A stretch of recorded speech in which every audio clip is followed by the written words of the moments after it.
It's a lot warmer over here. I'm just standing over here, Billy. This is a lot warmer.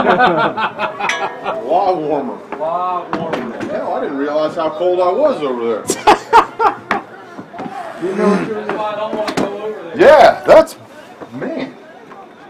That's ridiculous.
mean, I'm just wondering if, you know, you're wondering if Bob's going on all this, that, and the other. It's, you know, a lot of information in 15 minutes, you know?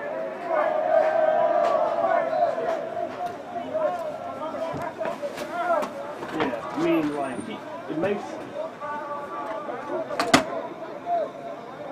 I mean, I do, but it's just a lot. I don't know. I just didn't want to mess up the game. I thought you knew how to do it. And I was like,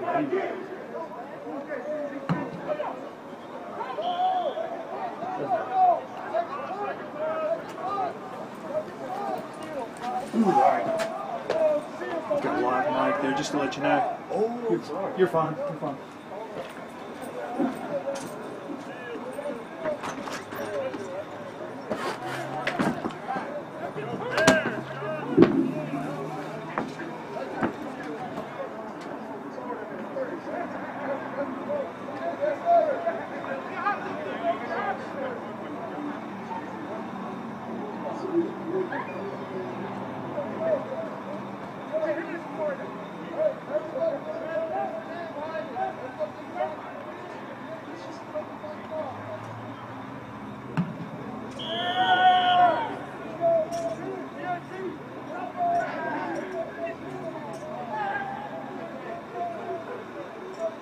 Check, check, 1, 2. Check, check.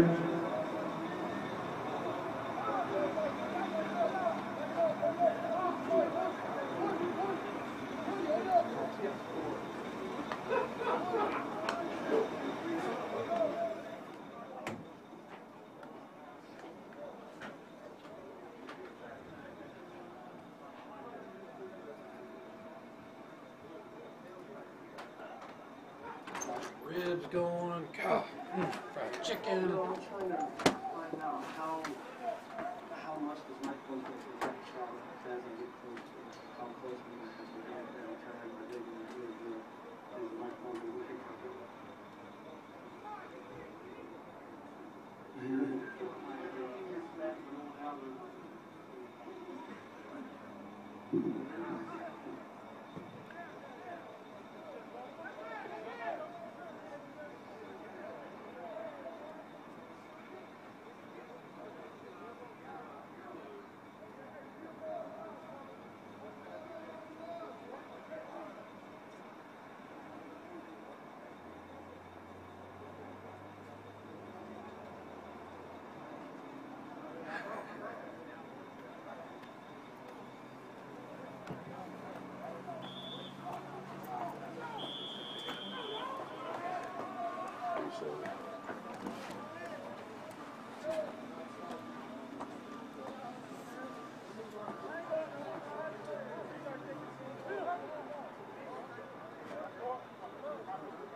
So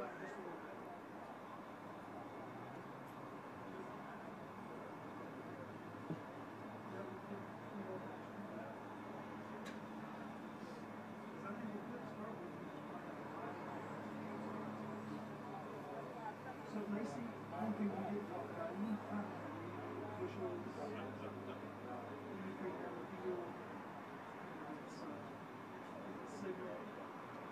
You could grab that for me since you have a light shot. Sure. Sure. Is that good?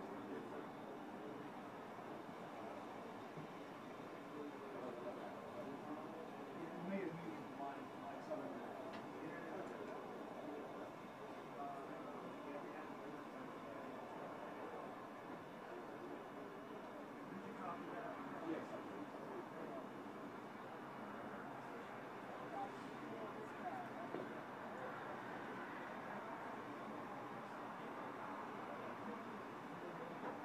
John, will you just type it so I can run?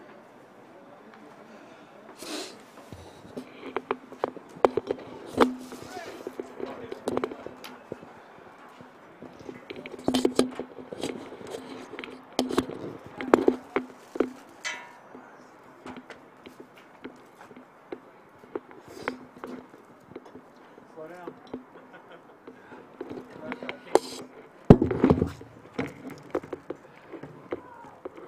So I asked him to untangle.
And now taken out to the field, Pride team.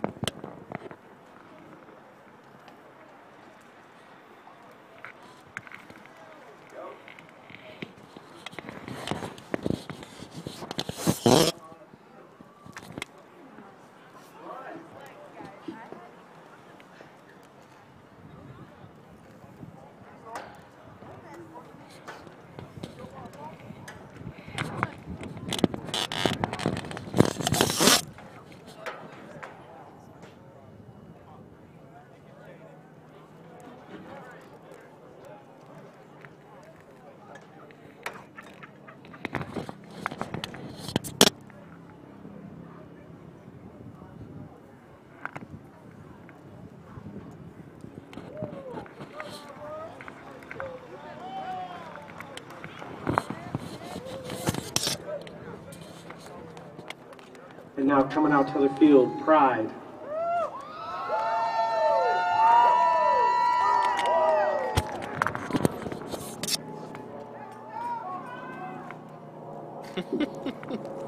Here, just feed it, yeah.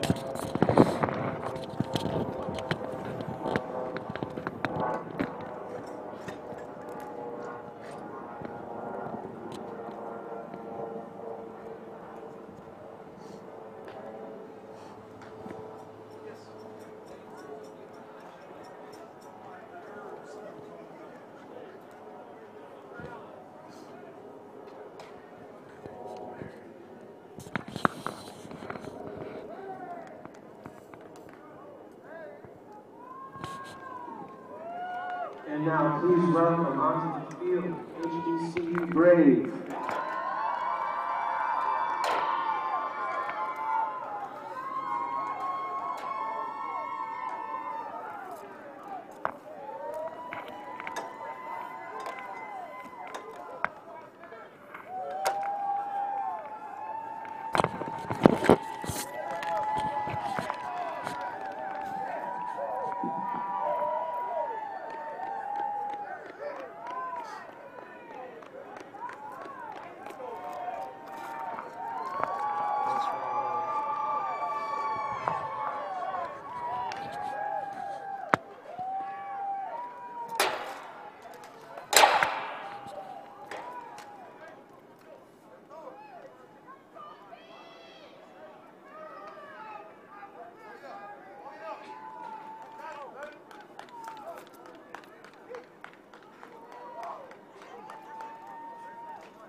Please all rise for the national anthem.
And now everybody please remain standing for the HBCU anthem.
And welcome, everybody, to Salem, Virginia for the HBCU Spirit of America All-Star Game.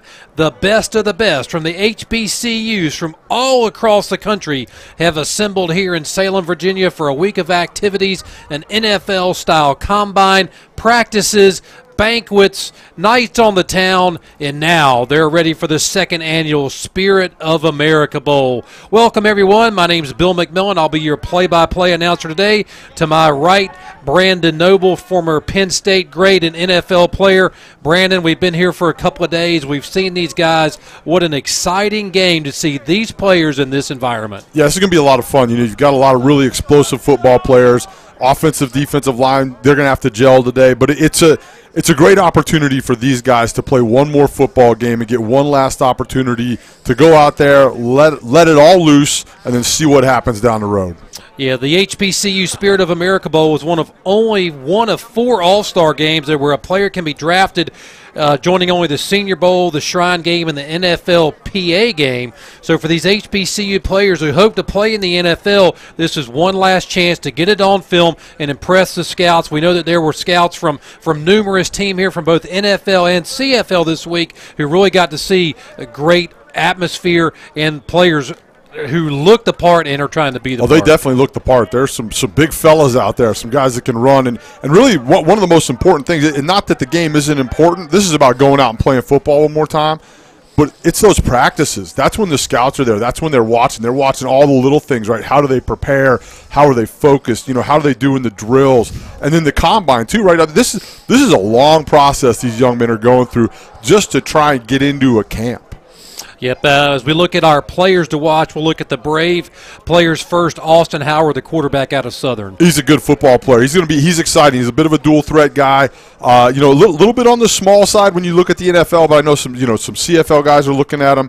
And at the end of the day, man, he's going to be a lot of fun to watch. Really, really exciting.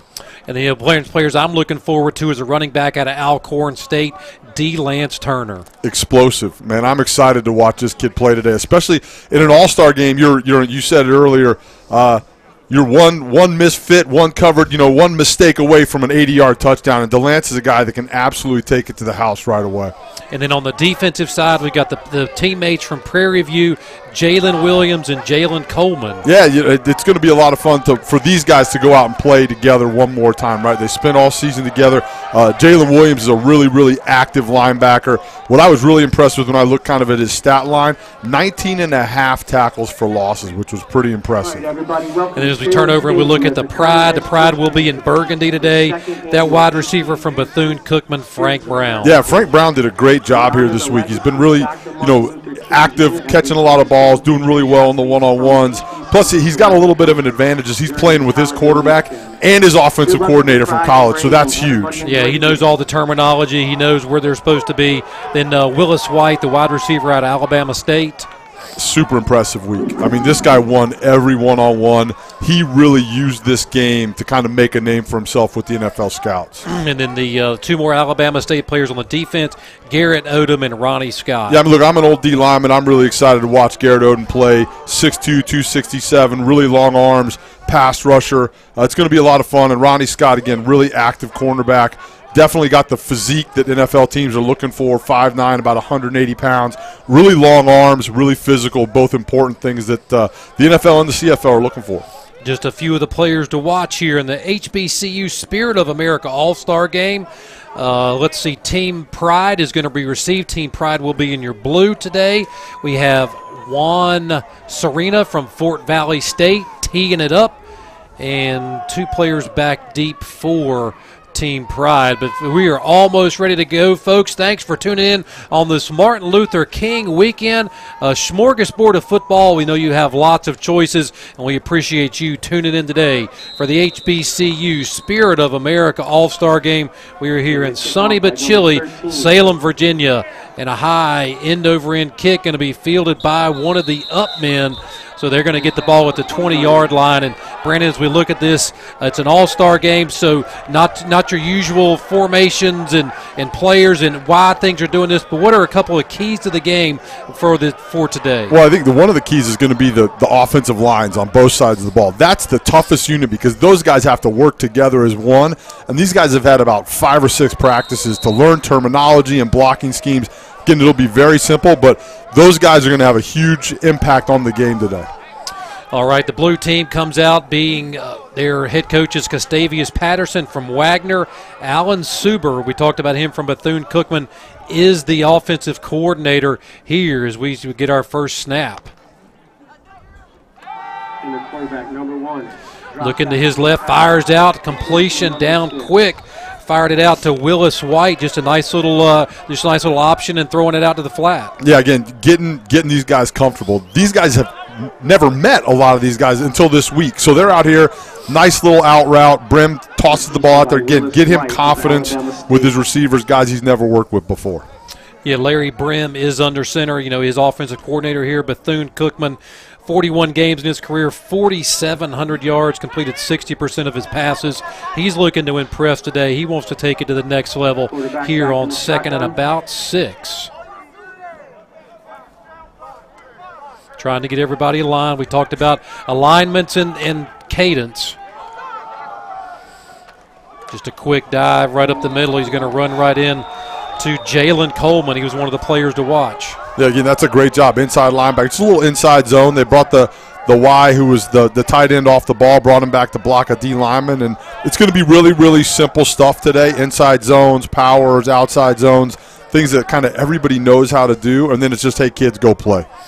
And that's what they do well. You know, Alan Suber at Bethune-Cookman. I believe he was at Alabama State, is what Eric Galco from Optimum Scouting was telling us earlier in the week.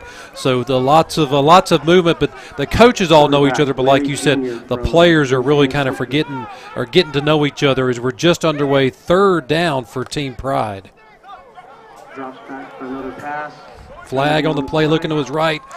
Oh, almost nice toss over there. Nice live arm for Brim. Yeah, that ball came out hot right there. That was a nice toss, but we had a flag on the play. It looked like a little jumpy D lineman there on the right side, the D end. I couldn't tell who that was there. But in a game like this, right, cadence, language. Football has its own unique kind of terminology and language, and every place is different. And so when you get in a situation like this, you have to learn real fast, and that's something else that the scouts are looking for. How quickly can you do that? Because when you get into the NFL, you're going to get thrown a playbook the size of a library and expected to learn it within a couple days. Yeah, I know. I was listening to Brett Favre doing an interview one time, and he talked about when he got traded from the Falcons to the Packers, he was in his 2nd year before he really everything started to come together. So you're talking about one of the all-time greats, and it took him a couple of years to figure it all out. All right, but that penalty brings up first down for Team Pride, just underway. Thanks for tuning in. Look like they're going to check off here. Saw something they didn't like. Trying to get everybody in the right position. Pitches to the outside, but a great job right there by the defensive end. Really forced him to the inside, shut it down. Yeah, a little speed option running out to the edge. I mean, again, that's a nice, simple play that these guys have been, probably running since they were in youth football, and just get out on the edge and make the defensive end make a decision. Jeremy Taylor does a great job, comes up and makes the play there on the edge. It's a nice play by the corner, the safety, coming up and running the alley. That's important in the NFL.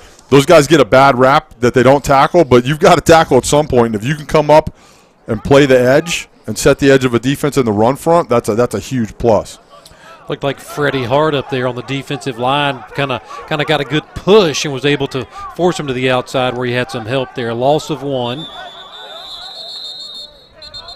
Another timeout. And Team Blue's going to take a timeout early here.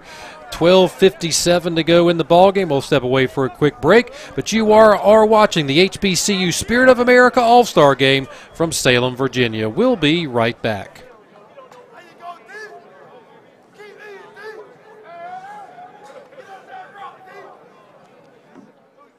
Second down, 11 to go. Ball's on the 31-yard line.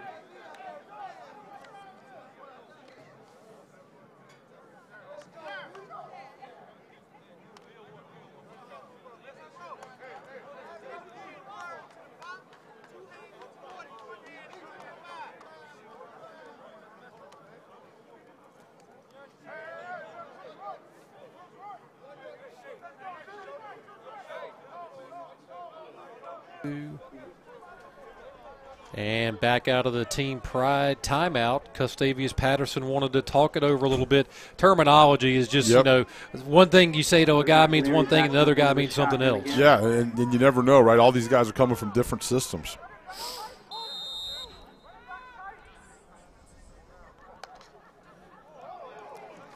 Looking to his right. Big pass rush. Not the little flare dropped and looked like what he did right there. That looked. He tried to run with the ball before he got it. Yeah, I think that was number 28, Darius Bland, coming out of the backfield there from Lincoln. And you're going to see him flare out here at the top of your screen. Just run a little swing route, gets up there, eyes get upfield. Oh, no, he just lost that thing right there, man. Again, that's one of those nice, easy passes that you really want to hold on to.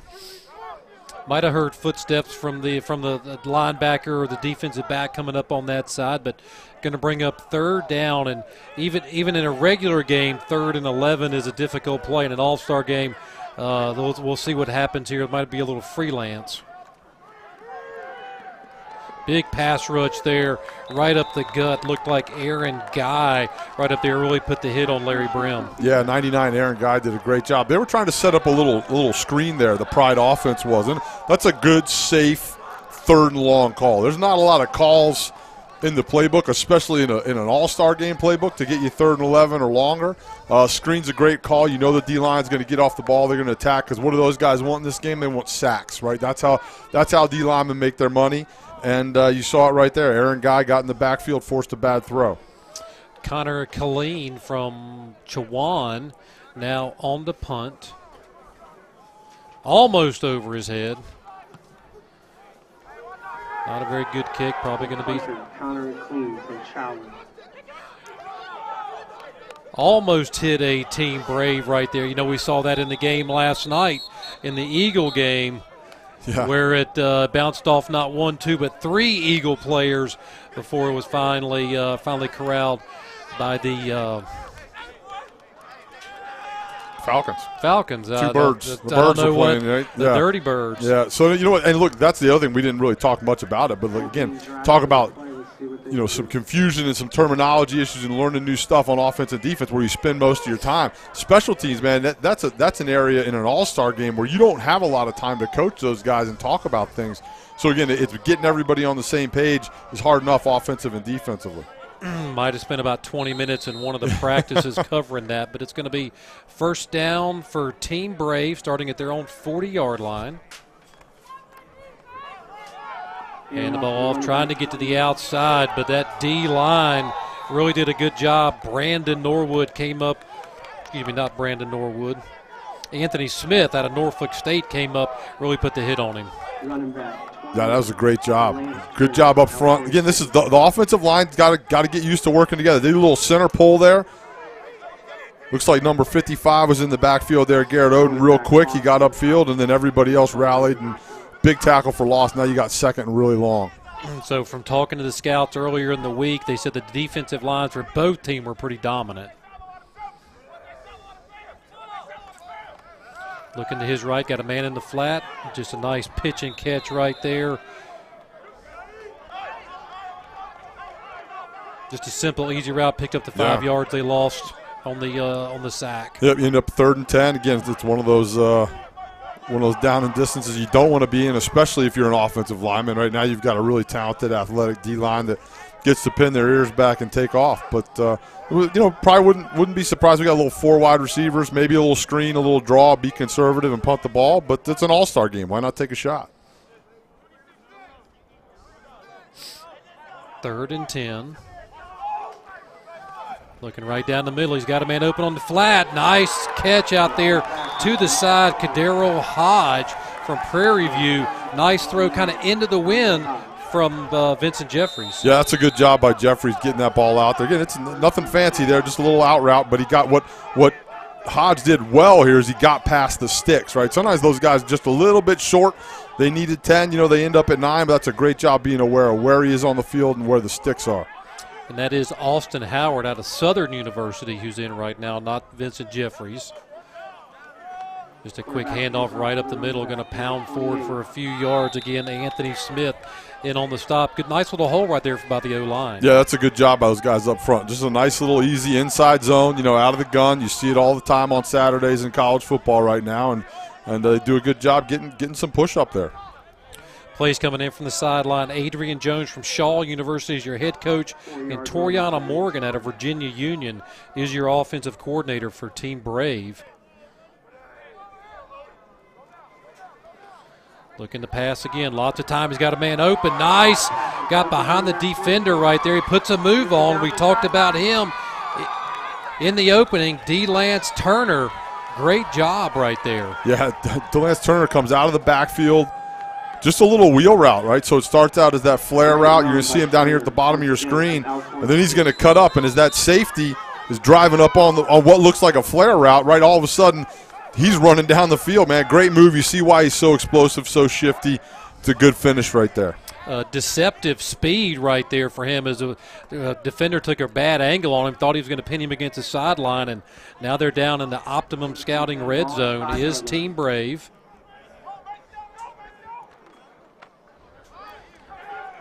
And he almost finishes off right up the middle down to the 2-yard line. But, again, that offensive line, Solomon, Pierce, Aguilera, Kristen, and McAllister doing a good job for Team Brave. Yeah, it's good. Just another little inside zone again, right? Let those big guys lean on the people in front of them, the D-line in front of them. A couple combo blocks, get up to the linebacker, and Turner did a great job finding that little crease and getting in there. Number 12 back in the shotgun. Hands off to the running back. What are they going to say? No signal yet. Now we've got it from the head linesman. Touchdown right there for DeLance Turner. 180 rushes, 1,300 yards, 10 TDs, all SWAC running back, and he's proved it on that first drive. It's just a little power play. You get a double team on the front side, you pull a guard around the backside, and DeLance Turner does the rest, man. He forces himself in the end zone. Great hard run by DeLance Turner from Alcorn 2-yard State. run right there. Now the kickers are interesting. We've got we talked about Juan Cerna out of Fort Valley State, who's on to attempt the extra point, but lots of movement up there. He's a kicker, but he also has to punt. Yeah. And the punter is Connor Cullen out of Chowan. He's a punter, but he also has to kick. So we may see some oddities. Special teams could get a little dicey today, and you've seen it already. You saw on the first punt, ball looked like it might have hit one of the guys on the return team, which makes it a live ball, and then you see it right here on this extra point attempt. The O-line not used to the cadence, not used to how long it takes for that long snapper to get the ball back there. Jumped early, made it a little bit longer kick. Spot is down, kick is up, and it looks good from here. Waiting for the signal. There we go. They weren't really sure. Yeah. But with 9:15 to go in the first quarter, Team Brave is struck first. They're on top 7-0 over Team Bride. We're here with the HBCU Spirit of America All-Star Game from Salem, Virginia. We'll be right back.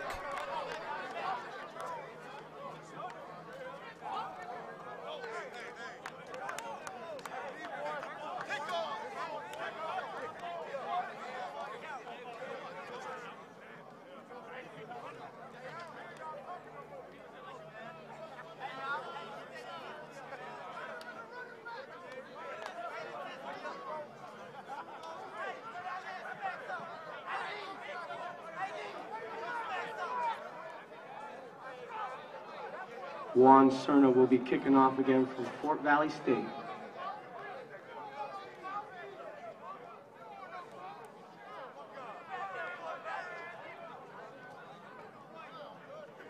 Back to receive, we got Willis White from Alabama State. Pride on top, 7-0. Excuse me, Brave on top, 7-0. High kick going to be fielded again by one of the up men at about the 19-yard line, trying to get to the outside. Not going to get very much. Little too much east and west, not enough north-south. Yeah, this is one of those deals where you want to go vertical on the kickoff return. They say one cut and go vertical. Get what you can get. Don't try and run around everybody, because everybody out there is fast.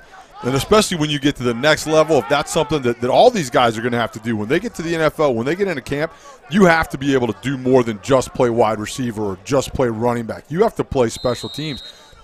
That's how a lot of these guys are going to make a team. I mean, that's a guy. I spent 7 years playing in the NFL, and for 4 of them, I was in the wedge on the kickoff return, even when I was starting. But when I first got there, that's how I made the team. That was a part of the deal, and these guys are going to have to do that. Second possession here for Team Pride. Looking right, he's got a man wide open in the middle. Nice catch right there at the 40-yard line before he's finally tackled.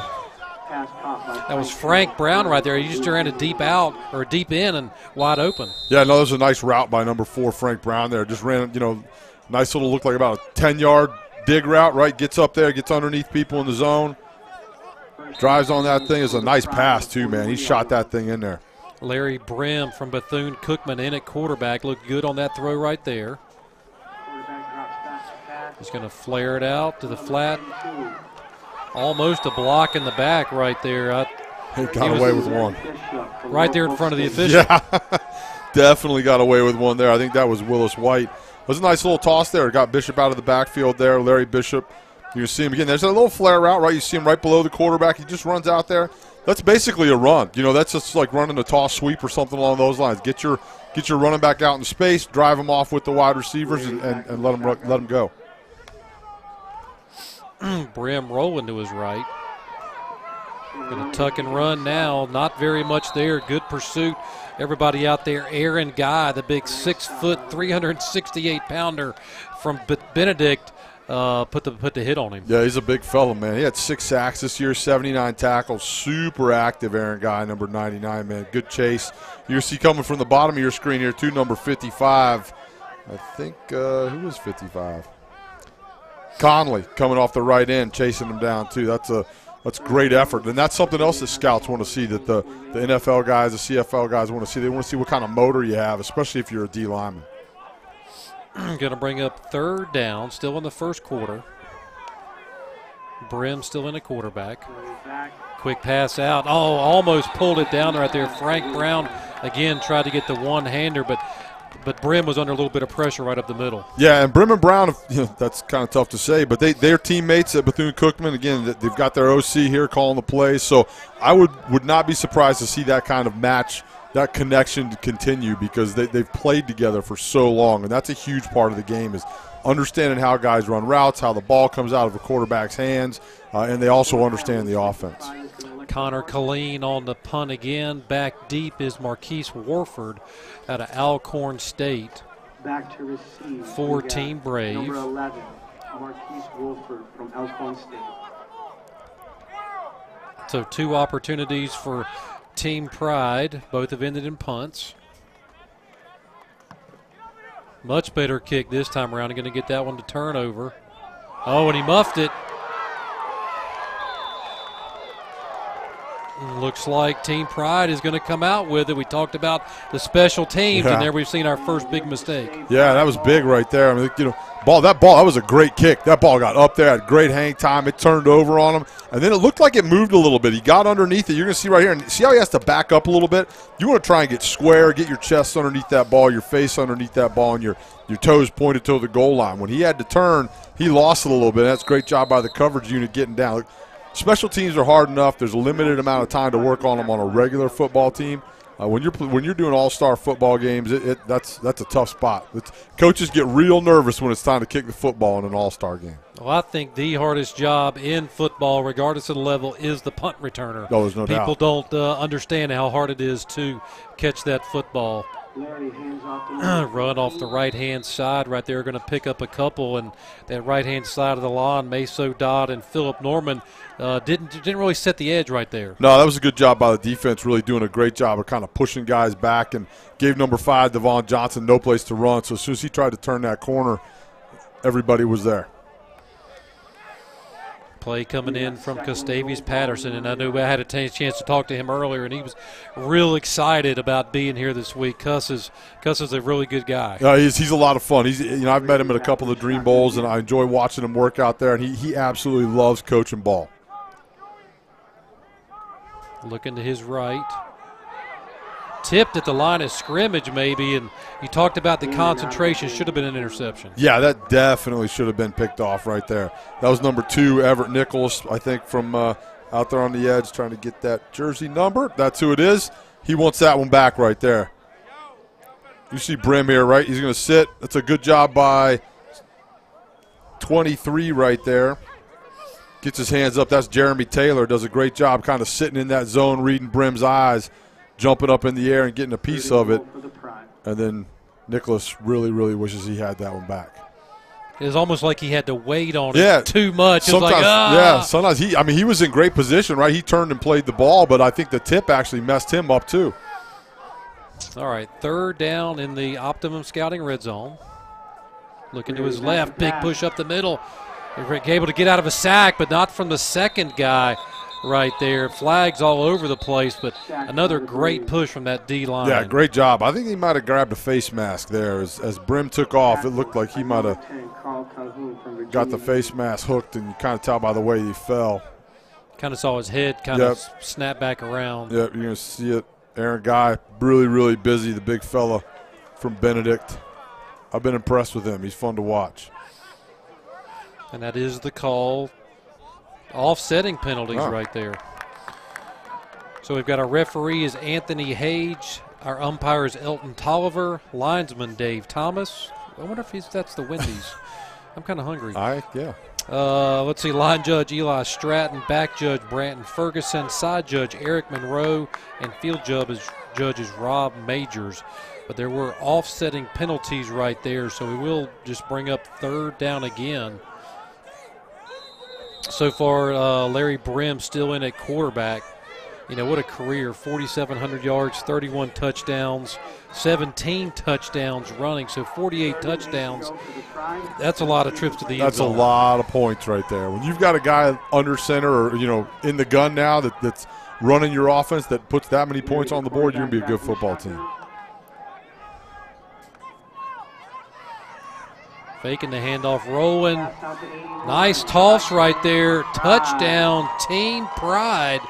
Nice little rollout, and found the guy on a little out route. I think that was Chet LeVay, the tight end out there. Yeah, it's a good job, man. You're going to see him. He's just going to do a great job of kind of wiggling out into the flat there, giving Brim a nice big target, and that was a nice catch. 6'2", 240 pounds. It's a big target. Couple of guys in the area almost looked like he took it from one of his other players the way he jumped up, but they had a couple of players open right there. But Team Pride is on the board. And now Connor Colleen in to attempt the extra point. Number 17 for the Pride, Connor Colleen from Chowan. And the kick is up, and it's good. And we've got a ball game here. 6 minutes to go in the first quarter. Team Pride takes advantage of the turnover. They've tied it up 7-7. We'll be back for the HBCU Spirit of America All-Star Game in a moment.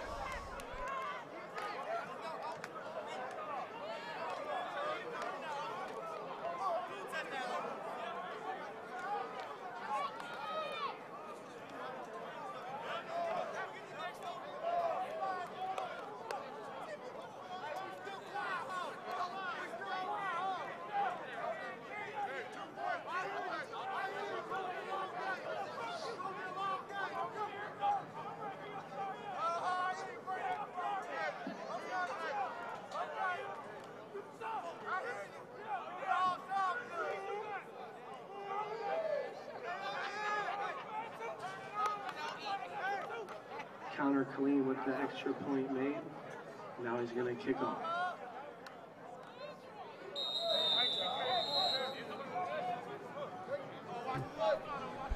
And welcome back, Marquise Wofford and Kareem Smith back to receive the kick, all tied up 7 apiece. Field the ball at the 2, trying to find a crease, but a nice tackle right there. Kenneth Hankins out of Morehouse College. Nice open field, wrapped him up, took him down. Right, you know, we've talked a lot more about special teams today than I thought we would, but you know, going back to what I was talking about, making an NFL roster, right, that's a huge, huge part of this game. And so these guys, again, you're going to watch the coverage unit show up down here. Man, there's some contact in there. That's a great stick, great open field tackle. And then what I really like seeing is all those blue jerseys on top of that ball carrier, man. These guys are playing hard right now. So going to get second opportunity to see Team Brave. 60-yard drive ended in a 2-yard touchdown run from DeLance Turner on their previous possession.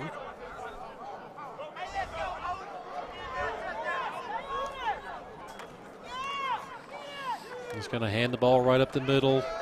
Not a whole lot there, but like you said, a lot of blue jerseys around that ball carrier. Swarming to the ball. And look, one thing, this happens in camp too, right? When you're in camp, whether it's college or high school or the NFL, it always takes the offense a little longer to get going. So the defense is always ahead of the game. And again, when you're in a situation like this where you have 6 practices together, the defense is going to naturally be a little bit more ahead of the offense. Number 14, running back Juwan Etheridge. Second down. Loss of 1 on the play. Another handoff to Juan. Off to the left right there. Decent hole right there. Going to get across the 25. Looked like Tevin Spells right there out of Florida A&M, the Tennessee State transfer. Yeah, no, that was a great job by the front. They did a good job. They actually pulled the center there and got him out in front of things, and you're going to see this right here. Watch this little cut. You got the center. You got a guard out in front. That's a great job reading his offensive lineman, getting upfield. I think that was actually number 14, Juwan Etheridge, right there on the carry. But that's a good cut, good vision. And so going to bring up third down now. We were told that they would run a little more spread than Team Pride. Looking to his left, he's got a man cut. Nice cut right there for Team Brave. They're going to pick up a first down. That was a nice little timing route right there. Just a little post, quick slant, skinny post, whatever you want to call it. Great job moving the chains. There's a nice little dart he threw. You're going to see from the top of your screen there, he's got a clean pocket, which is nice. And they brought a little pressure there, and he was able to kind of step up into that throw, hit him on the money. Looks like Amon Gomez on the coverage right there, but it will be 1st and 10. Being flushed out of the pocket now, rolling to his right. Now he's going to tuck and run. Just kind of scrambled out of bounds was Austin Howard. You know, what do you expect from the second team all SWAC 4-year starter? Yeah, no, that's a great job. Great pocket presence there, right? He stepped up. He stepped up in the pocket, kind of moved into that open space. You're going to see the left defensive end coming around the corner. He steps up, Howard does. He's got his eyes downfield the whole time, and then he decides, all right, I'm going to tuck this thing and run. That's good decision-making right there. You know, Nate Weiss out of Chowan had made some good pressure right there, forced him out of the pocket.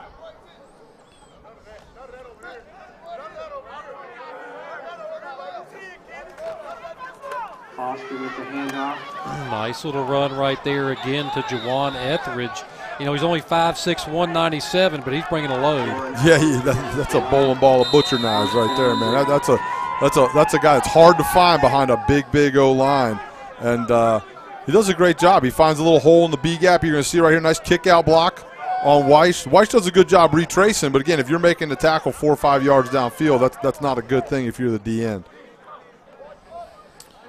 First down for Team Brave. Flea flicker. Oh. Kenneth Hagans was not going to have any of that. Wow. Kenneth Hagans. Sometimes that flea flicker will get you, right? Because you're going to bring the linebacker, right? And all of a sudden, that like Kenneth Hagans came out of there like, I mean, they was shot out of a cannon. You literally see a little fake here, little pistol, handoff, and then watch Hagans come right here. Boom. Accelerates through that thing, man. That was picture perfect right there. You're a defensive player, man. You dream of hits on the quarterback like that. When they run that play again, they're going to have more problems in a math book. Yeah, that was a nice play right there. Again, you're going to see little trick plays like that in games like this, and that's what makes them fun. Loss of about 7 there. Little screen pass. Great defensive play. Hagens again. That's a great two-play little combination he's put together there. Kenneth Hagens out of Morehouse College. Good football player. A lot of tackles. Really, really active. Little undersized, but I mean, he's showed he's got heart. Yeah, he can scoot around out there. Again, look, there's this idea of you have to be super, prototypical, and there's a lot of football players. One of the great things about the game is if you just go out there and you work hard, you're going to be good at it. You're going to be successful. All right, 3rd and about 17. The line is the 42 for Team Pride. Austin Howard back to pass. Howard still in, flushed out of the pocket. Hagens again. I mean, that's a great series right there for Kenneth Hagens. If you're watching, he's really earned something right there. Yeah, no doubt about it. He did a great job right there, and 3 plays in a row. This is a good job. You get a little. The O-line does a decent job picking up a couple games up front, some twist games. Howard pulls it down and runs up, and then you see Hagens come up and meet him. Again, Hagens was kind of sitting in the middle of the zone there, had his eyes on Howard. When Howard took off, once he crossed the line of scrimmage, he knew he could come up and make that play. And I think Hagens made the kickoff tackle as well, so he pretty much owned that series for Team Pride. That's going to bring up 4th and about 9. Punt team is on. Juan Cerna. Another nice kick. Fair catch being called for. Going to catch the ball at about the 8-yard line. Elijah Smith out of Lincoln University. All right, so Brandon, we've seen Team Pride out there twice now. What kind of adjustments are you expecting to see from Gustavius Patterson as they come back out for the 3rd time? Well, I think it'll be interesting to see. I think they've got to get the run game going just a little bit. I think that would help them. But again, this is one of those deals where it's hard to even make adjustments, right? Because you don't have your whole playbook now, right? You're working with a limited amount of plays, and at the end of the day, you got to go into that huddle and say, "Look, guys, you got to do this. We can only call so many plays after 4 days of practice, and you've got to go out, you've got to block, you've got to run, you've got to throw and catch the ball the right way right now." Looks like Kevin Taylor now in at quarterback. He's going to hand the ball off right up the middle, and that defensive front for Team Brave looked pretty massive. Yeah, that was they were stout inside right there. Good play. I think that was 99 in there. Aaron Guy again. He's busy. He's been busy today. It's a big old nose tackle. But you're going to watch this little inside zone. All right, you're going to see Aaron Guy pop right there with the yellow helmet. Does a great job getting off the block. Gets up, gets pretty excited, and he should be.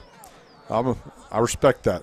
That's what I used to do right there, man. When you make a play as a nose tackle, man, that's a good day because a lot of times that ball ends up someplace else, so you got 2 guys blocking you all the time. That is still Larry Brim back there at quarterback, not Kevon Taylor. Looked like there was a change in helmet there, but he's still in shotgun.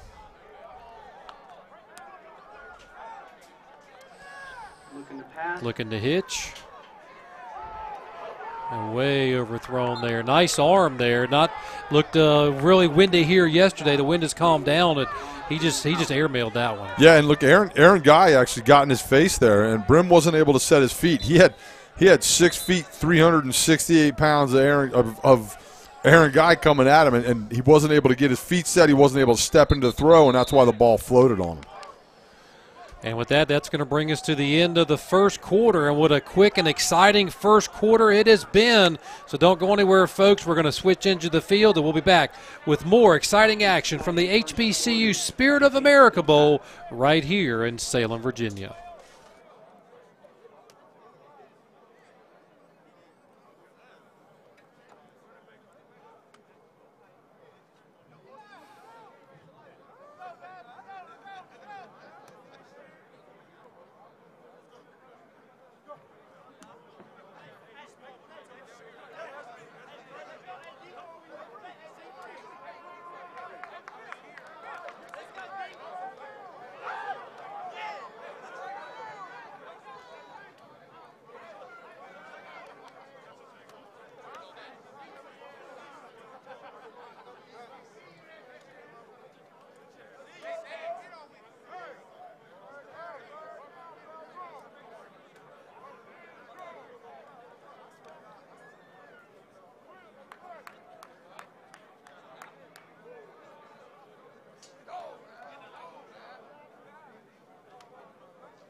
Start of the second quarter.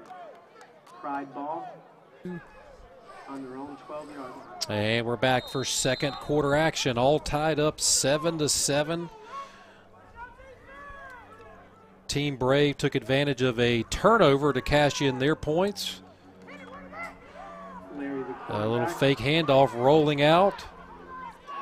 Dump pass almost picked up right there. That would have been a great play by Darius Bland. Got a flag on the far side of the field there. There's a little RPO, a little run pass option. He had a lot of green turf in front of him if he decided to tuck it. Yep, Brim does a good job with little, you know, he makes the read to get outside on the edge and then dumps the ball out there. Unfortunately, wasn't able to hold on. So while they're sorting that out, they're going to decline. It looks like that's going to be against Team Pride. Going to bring up 3rd and long. We've been joined in the booth by Neil Malvone, organizer of Dream Bowl weekend. And Neil, man, welcome, and man, thanks for having us again this weekend, man. This is a good crowd and a great group of kids. It has been a great week. Thanks, Bill, Brandon. Great to join you here today. It helps when I take you off mute. I feel like that Geico commercial. Oh, sorry, had you on mute. But that's going to bring up a punting situation here.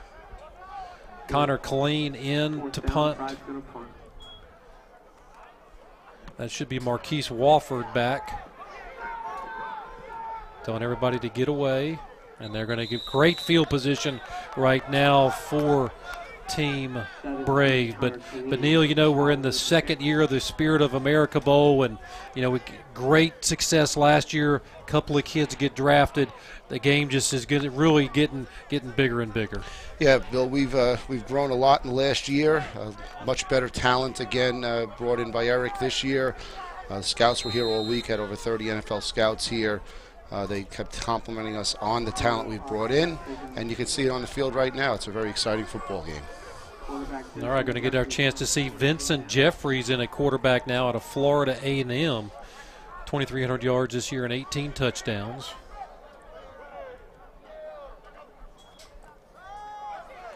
Lots of time to throw. He's looking deep down the sideline.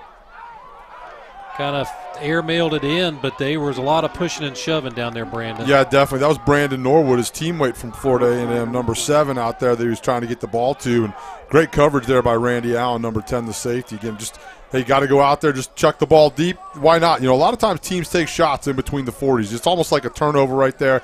Might as well. You know, now you got 2nd and 10. You got to move the chains a little bit here, right? You don't want to get too far behind in a 3rd and long situation. But Neil, as we're here in Salem, Virginia, you know, just really the weather has been good. The rain held off. The cold weather came in as they're going to hand the ball off right up the middle this time.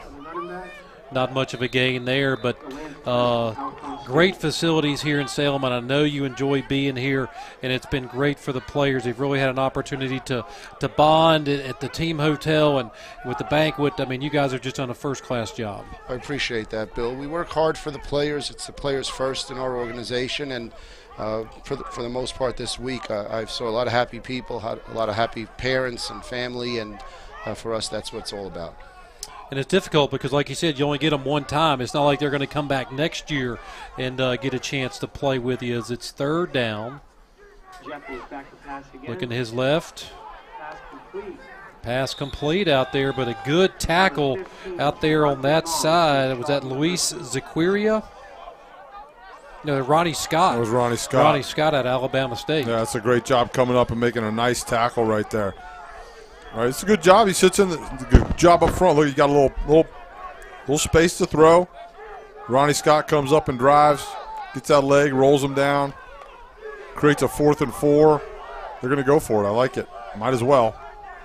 You know, I heard some of the scouts say that Ronnie Scott may have been the best defensive back here out of both teams. So high praise right there from the scouts. But first 4th down. And what are they going to rule it complete? Team Pride didn't think so, but they're going to give him the 1st down. A good hands right out there in the flats. Yeah, that's a great job. Quentin Gray does a good job. He just hitches up right past the sticks. Jeffries zips it in there. You're going to see him here sit in the pocket up to your right.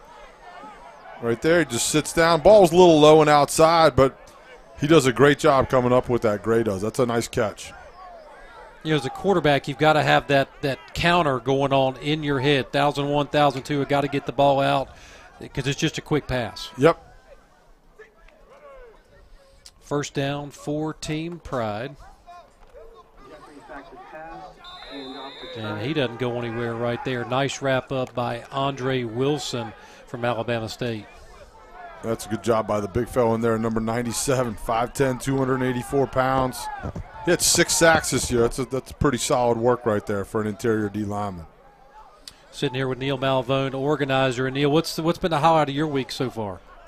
The highlight for us has been watching the scouts interact with the players back at the hotel and on the field. The players really enjoy that one-on-one contact that really only our game is able to provide to them, because the scouts can go to the field, go back to the hotel, and really have the players almost 24/7. And I know you've gotten a lot of great feedback from the scouts, and the players were able to get some good feedback. Coming around on the jet sweep, flag on the play. That was Kadero Hodge, but really that play was made in the backfield, Brandon. Yeah, there was some penetration there. It looked like the right defensive end got upfield, knocked things back. It may have been Garrett Odom.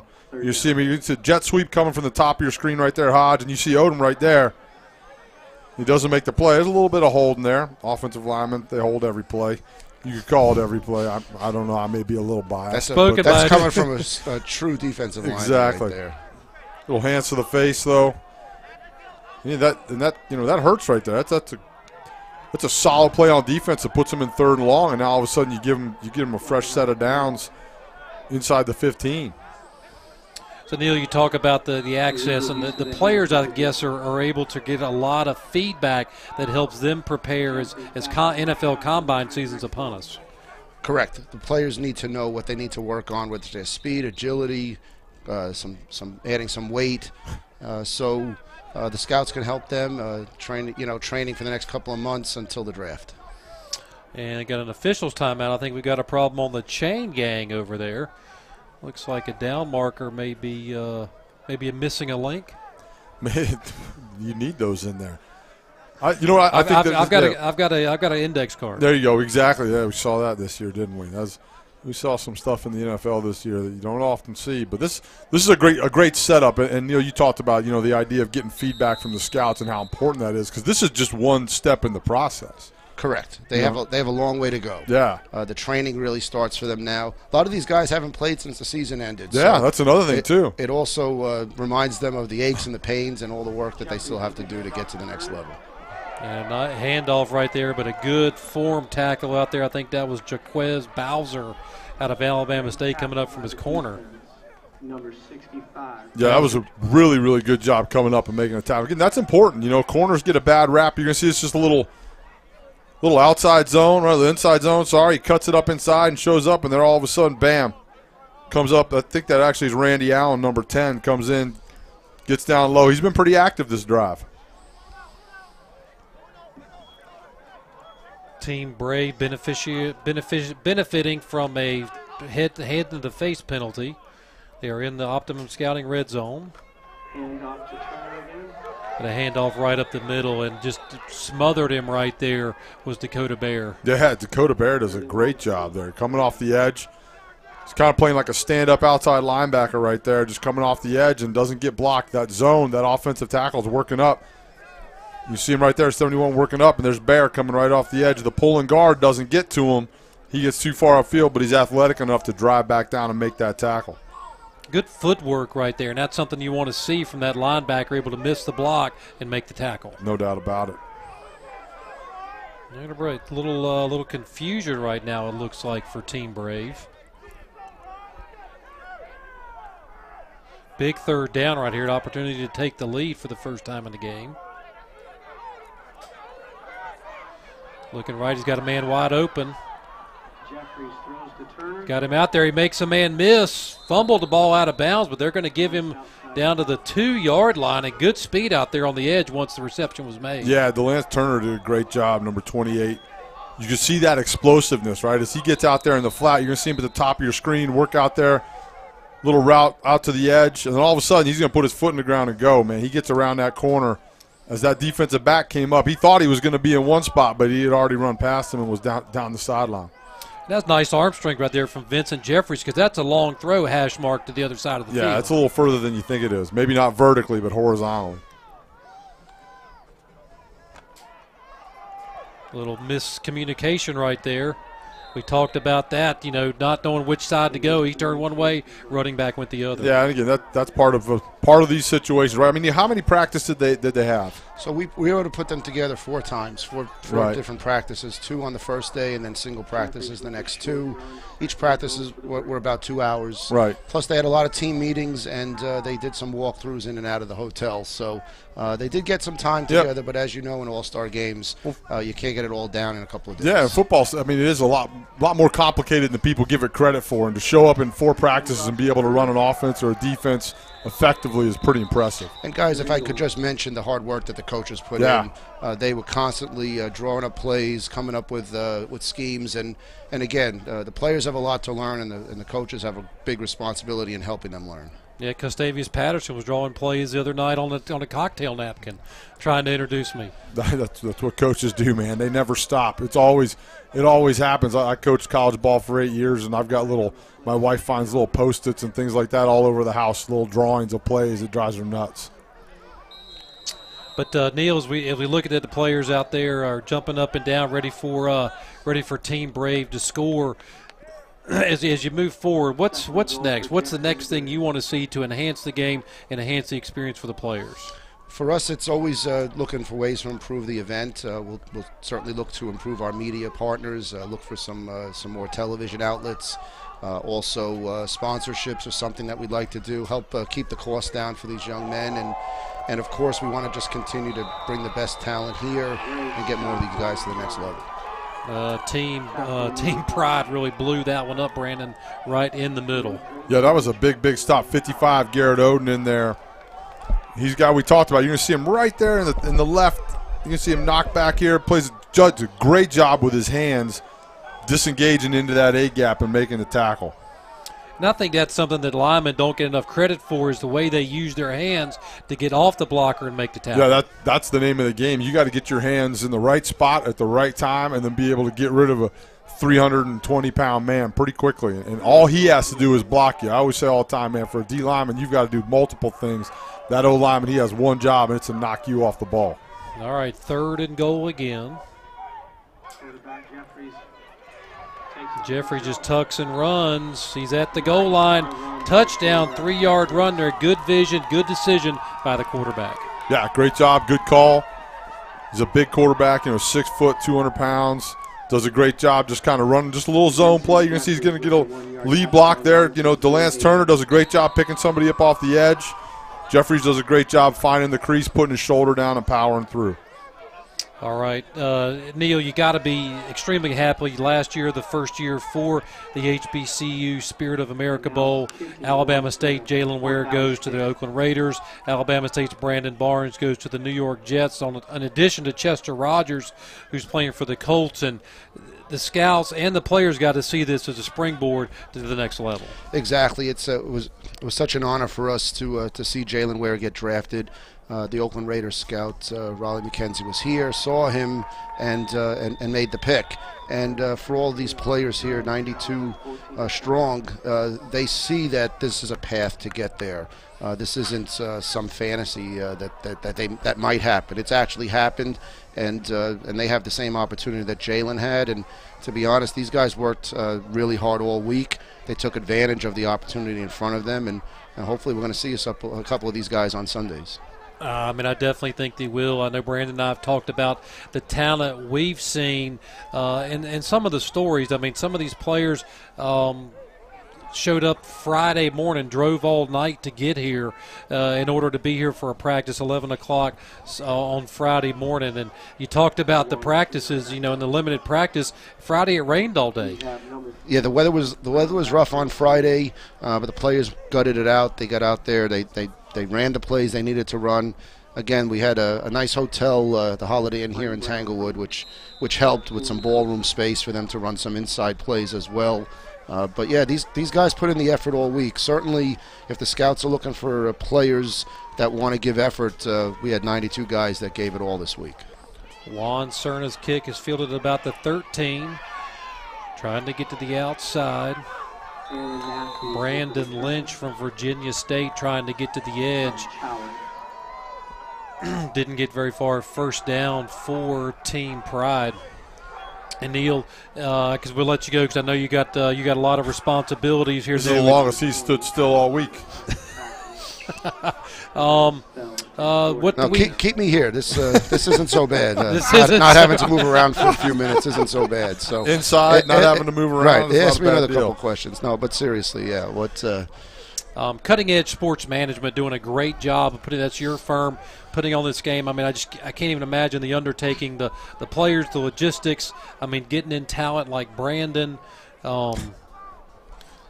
That wasn't so hard. I'm easy. No, that wasn't so hard. But no, you're right. Yeah, I see the hamburger. Yeah, exactly. I didn't get one, so obviously I got cheeseburgers were part of the deal, man. There's a lot of moving pieces. Obviously, the viewers see the end product, which is the game. But I arrived on Tuesday. Players started coming in on Wednesday. We had 2 combines, 2 banquets, 8 practices, 2 games this week.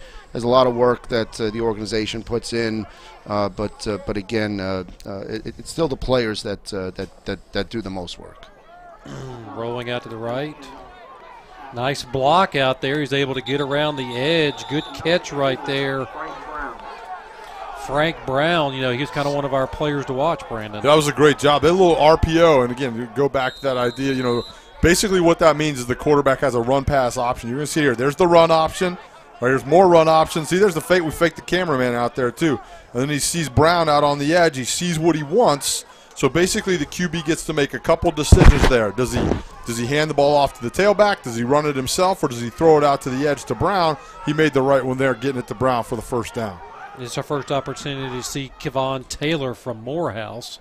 You can tell he's a little taller. Just short hopped that one out on the wide side of the field. Yeah, look, it's cold out there. You got to hold that ball. He's been standing over there on the sideline. I'm sure his hands are a little cold. That ball gets a little slippery. He'll get that thing calmed down and get warmed up a little bit. Again, this is where, as an offensive coordinator, you want to make sure you're throwing nice, easy passes, right? Little outs, little screens, little dump-offs. Let your quarterback get warm, get some confidence, and then air it out a little bit more.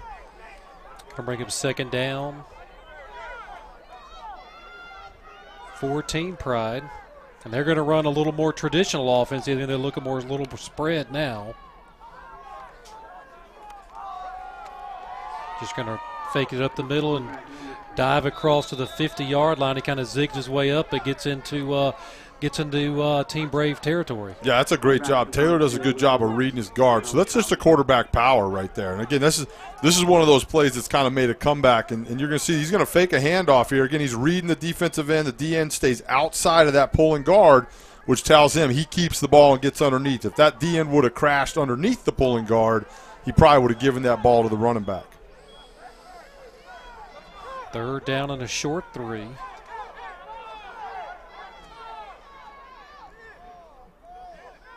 Looks like some confusion out there in what the slot receiver wants to do and the quarterback wants to do. Little screen, a little tunnel screen out there, and I think they took too long to get that play off. Kind of told everybody what was going to happen. Yeah, and Frank Brown out there, I think he's the receiver that caught the football. He just needs to put his foot in the ground and go vertical there. I mean, that's a first down. He had that thing. It wasn't going to be pretty. He wasn't going to go 50 yards for a touch, but he could have got the first down there. But he tried to get a little fancy right there, right? Just follow your block. Put your shoulder down and go. Great job by the defense, though, Swarm. We're getting a lot of red jerseys over there. They're going to bring up punting situation. Neil, what's the feedback from all the scouts? I know they come in. They obviously like what they see. What are they telling you about the production and how they can enhance it? One of the things that I think made us most proud and happy this week was the scouts telling us how well organized the event was. The structure of the practices, the way the practices were being run by the coaches, and then the ability for them to be able to interview players, whether here or at the hotel. So for me, that was the really good positive feedback for our organization that that we're able to satisfy them and make their job a little easier. And you said 30 scouts were here, so obviously the NFL recognizes this destination as a place to find talent. And again, it goes back to the last 2 years where we've had 2 players now playing in the NFL because of this event, this game.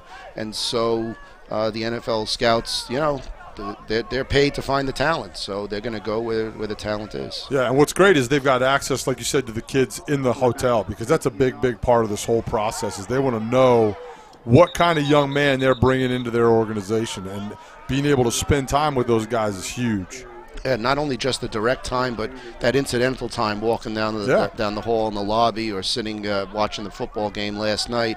Seeing how these kids act inside the hotel when nobody is supposedly watching them is a big piece to this evaluation as well. And that's a lesson for the kids to learn too, right? Is you're constantly being evaluated. You're always being watched. You're always being interviewed. Even when you don't think you are, right? Exactly like you said, when you're sitting around in the lounge watching the game on TV last night, how are you acting, right? How are you talking? You know, those kinds of things are huge in a scout's mind. Unfortunately, it takes one bad incident to take you right off the board.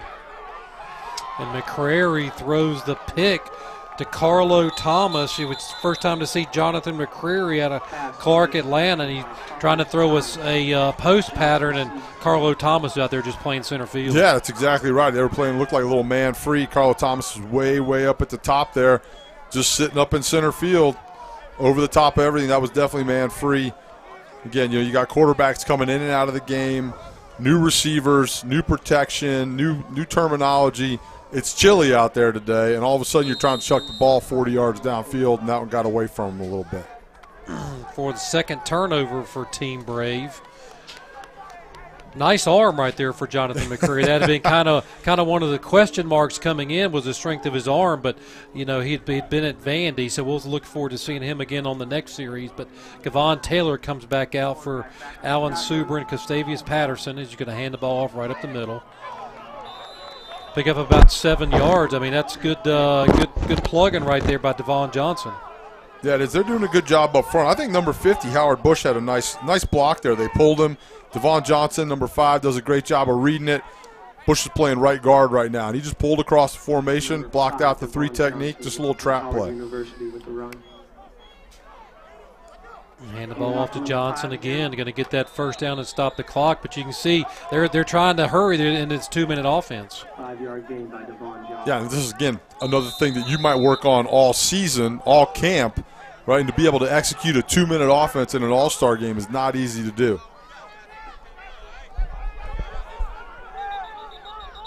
And great action on the field. We've talked a lot about the off-the-field things that have gone on, but so far, Neil, what's your take on the game? It's been a very exciting, competitive game for sure. The players, again, although there's some sloppy, a couple of turnovers and maybe some miscommunication, but overall, so far, this has been an enjoyable game to watch. We talked about the coaches, we talked about Gustavius Patterson, and we talked about Adrian Jones. How do you guys go along in selecting those coaches to get them and convince them to come here and be a part of it? Coach Patterson's been with our group for 4 years now, and Coach Jones coached last year in the inaugural game. They were both ready, willing, and able to come back and be part of this. And we allow them to kind of pick up their assistant coaches, guys that they've known either playing or throughout their coaching careers, and that helps when they know their assistant coaches and coordinators. It allows them to put a game plan together relatively quickly and easily. And good exposure for them as well. So if you're looking for your next coach, you can see how they do in this environment, because it's fast-paced, trying to acclimate a lot of players to something new in a short amount of time. Yeah, we've been fortunate to have great coaches over the last 2 years here, 6 years with the Dream Bowl, and I was proud to hear that some coaches couldn't make it back this year because they've actually been interviewed and promoted to other schools and better, higher coaching positions. So this is a springboard not only for the players but for the coaches as well. And again, for our organization, that's pretty exciting stuff. Now you own Cutting Edge Sports Management. What's kind of next for you guys? You've got this. I know you've got a couple other things possibly in the works? Yeah, we're always thinking of other ways to bring our event, sport event expertise to different communities. So we'll be looking maybe to do some high school football events, maybe a Dream Bowl type all-star event in basketball, lacrosse, something like that. We have some options that we're looking at. Believe it or not, a couple of months ago I actually met with somebody who was thinking about bringing a cricket event down to Florida. So not really knowing what cricket's all about, but that's certainly something that could be on the horizon for our group. Now, is that fishing? I don't know what it is, to be honest. I know it's a very popular sport, but I couldn't explain it. Yeah, that's a big one overseas. You go over India, Pakistan, no question. Huge, England. Yeah.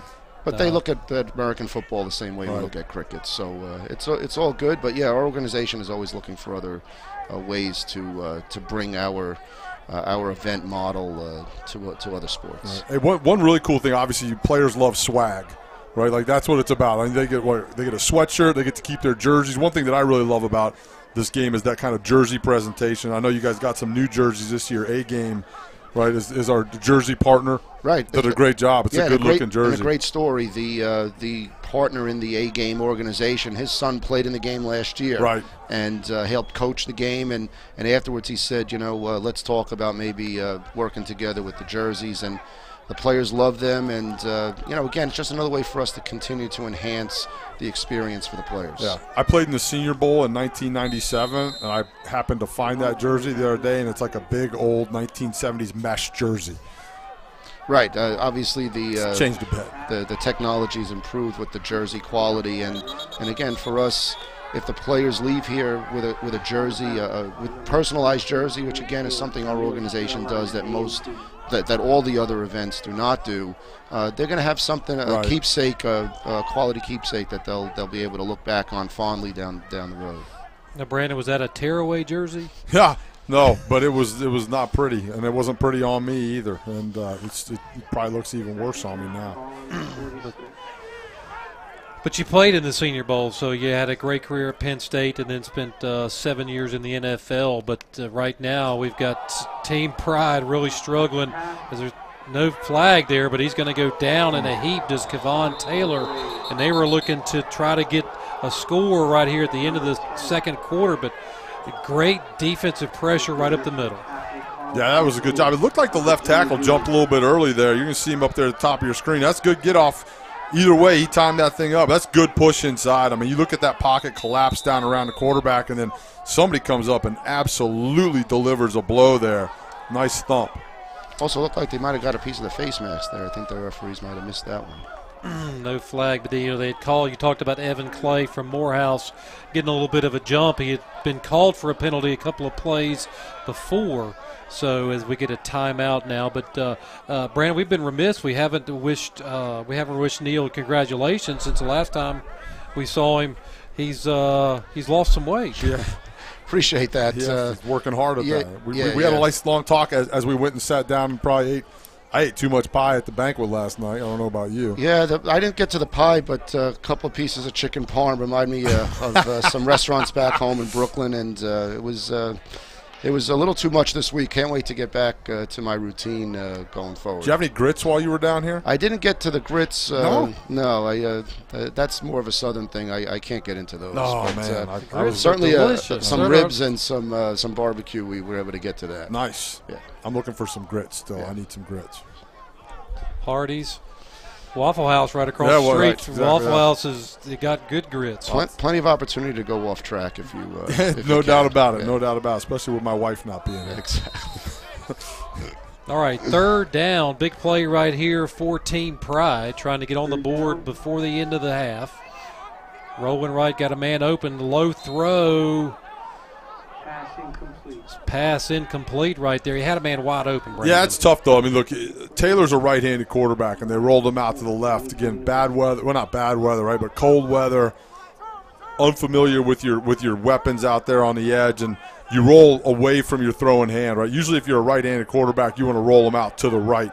You're a lefty, you go left. And when you're throwing across your body like that, you're not able to put quite as much spin on the ball or power behind it and end up in a fourth and long situation like this. All right, so Marquise Wofford is going to be back deep. Bringing on Connor Colleen again. Connor Colleen from His fourth punt of the afternoon. Chowing back to punt. 39 seconds left. High end over end. Again, looking for a bounce. Oh, he touched it. Again, that's the second time we've seen that occur for Team Brave. Special teams rears its ugly head, and look again. It's just, and look, some of these guys, some of these wide receivers, these guys returning punts, they may not have done this all year, right? Again, we talked about it a little bit earlier in the broadcast. That's not an easy thing, and what you see there, as he steps up, he doesn't get his body under the ball. He was reaching out for it, and the problem was if he'd have stepped into that, those defenders have to back off, right? They have to give him a little bit of room to catch the football. And, bad decision right there. You don't want to come up and man, I mean, they just had a great stop defensively. Now with 30 seconds left, the Pride has the ball. This late in the half, close. he should have just let that ball bounce. Let it bounce. 2 kneel downs, and they get out of the half with the lead, and now they're on their heels again, and the Pride could take this into the half with some clear momentum. Nice. I like it. You can just keep my headset, be the analyst, and I'll eat this cheeseburger that's been staring at me for 15 minutes. In 30 seconds, we'll all be able to grab a bite. Neil Cosell. I like it. Just a quick dive right up the middle. Larry Bishop squirts forward. Looked like they had him stopped, and he squirts forward all the way down to about the 11. And if I may, Larry Bishop is a local kid, played at Salem High School right here in this stadium, went out to Norfolk State, and now he's playing his last college game back home. It's a great story. Yeah, it is. Fade. Are they going to give him credit? No, they are not. Juggling as he fell out of bounds. So talking about Larry Bishop, I actually rode the elevator 3 or 4 times with him over the last couple days. Great kid. I grew up in Virginia Beach, which is close to Norfolk State, so we started talking about that. And then he mentioned that he was getting to finish his career back here at his high school stadium. Very, very cool, man. Great young man, well-spoken, very polite. Enjoyed our couple trips to the 5th floor together. Yeah, Larry's a good guy. He likes to go by Marty. His dad is Larry Bishop, so he likes to go by Marty. But he told me he's going to have a big contingent of fans out here, and looking around the crowd, it certainly seems that they came out to support him. And that's the kind of story that makes the Spirit of America Bowl what it is. Players from all over the country playing here, and we're playing in his own backyard. All right, so you're Gustavius Patterson over there, Brandon. 6 seconds to go, ball at the 6-yard line. What are you going to do to give your playmakers an opportunity? Is he going to call timeout to talk about it? Call a timeout. We're going to talk about it. Look, right here, it's 3rd down, right? To me, you throw a couple – you try and get at least one fade off into the corner on one side or the other, some sort of back shoulder deal. Get your tallest receiver isolated, go 3 receivers to the field, right to the long side of the field to your left here as you're looking at it, and get your big guy over here in the corner and just pop one up in the air. And if not – if you don't get it in, then you kick the field goal. I mean, you got to take the points right now. I think it's important to score points at the end of a half. Take a shot at the fade. Take a shot at the end zone right now. Isolate somebody. Get one-on-one coverage. Throw the fade. And then if it doesn't work, kick the field goal. And if you're Gilbert Wiggins from Shaw University, the defensive coordinator, are you worried about the cumulative effect from your defense being out on the field so long in the second quarter? Well, yeah, and like Neil mentioned too, like these guys, they haven't played football in a while, right? So they're tired. I mean, the reality of football all of a sudden come back and get you, right? You're on the field a lot more than you think you're going to be. You just get a stop, and next thing you know, you're running back out there, and that sudden change mentality has to be big. And so, look, those guys right now, the D-line needs to get good push. Ball's going to come out fast if it's a pass. The DBs need to be smart and understand kind of where their help is, where the sideline is. And it'll be interesting to see what they call. If they get into some sort of press man or something along those lines, trying to disrupt the timing. And then play with the safety over the top, or do you bring a little pressure? Pressure. 6 seconds left. They have to get to the end zone, or they're going to even miss the opportunity to kick a field goal. Yeah, no, this has to be a fade. You throw the fade right here. If you get it, you get it. If not, you kick the field goal. Kevon Taylor looking to his left, trying to go to the intercepted.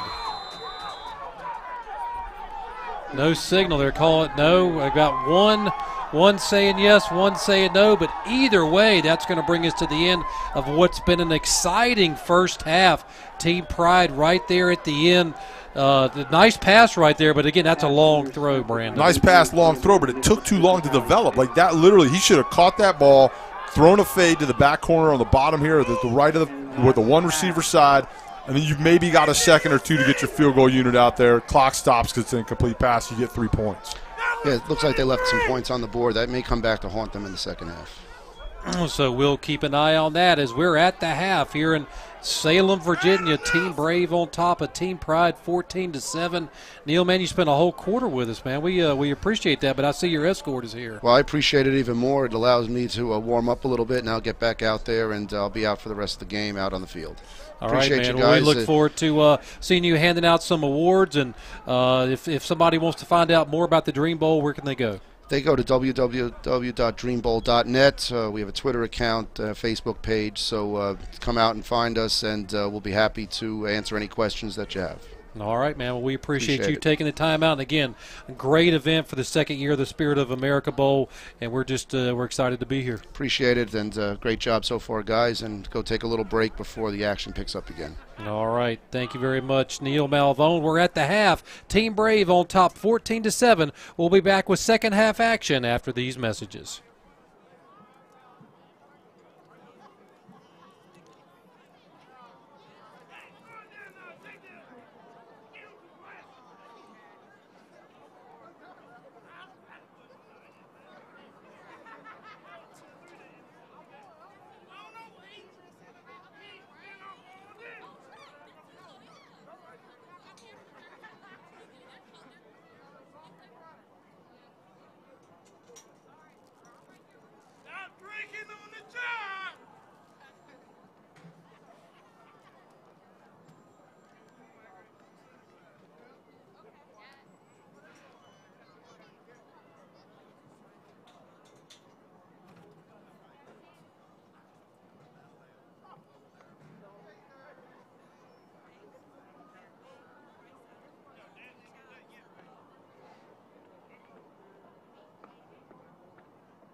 Merchandise table is open for halftime, everybody.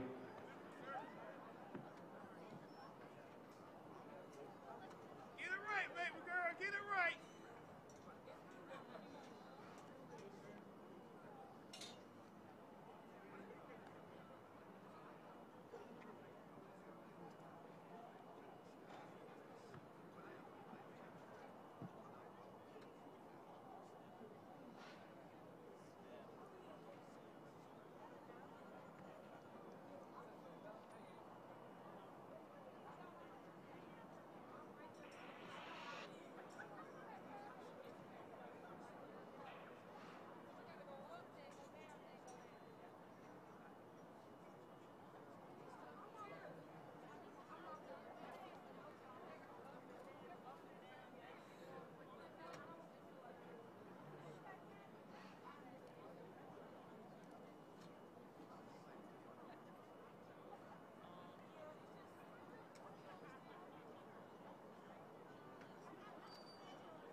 what I told him. I said, hold on. I said, my man was in the dog hole. That's why I tried to run up on him. I said, he got it. I said, he should know it. Yeah, I know it. So he went on the field. He played last year. He said he played last year. That's why they said that. I'm going to the draft. I said, so what round you think? Yeah, she'll hang around about some third. And you know what I said? Look, I was on the step right here. He was on his job.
I didn't even know about because nobody.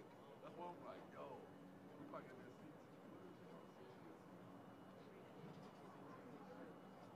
I'm praying on that, but I still sometimes I walk the kids.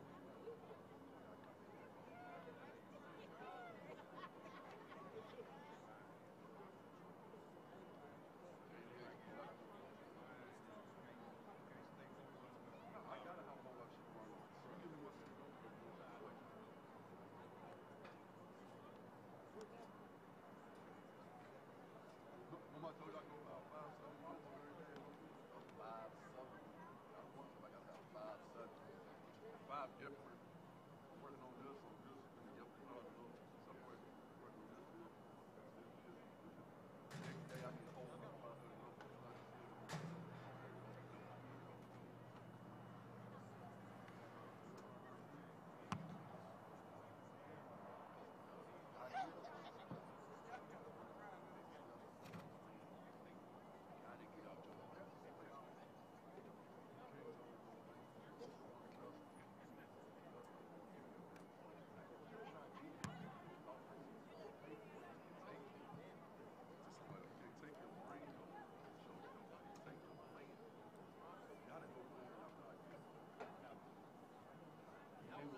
And welcome back to Salem, Virginia. The HBCU Spirit of America Bowl. Team Brave on top, 14-7 over Team Pride. And you know what we saw in the first half, Brandon, was some good offense by Team Brave, but they also had all the turnovers as well. Yeah, and those turnovers, you know, they hurt you, and especially, you know, when you're doing it on special teams, a little interception there. You know, those are things, again, though, they happen in all-star games.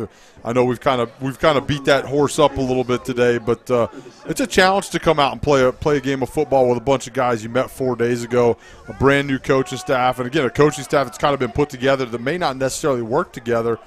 So these guys, I think the game's been a lot of fun. It's been exciting, been some points, some big hits on defense.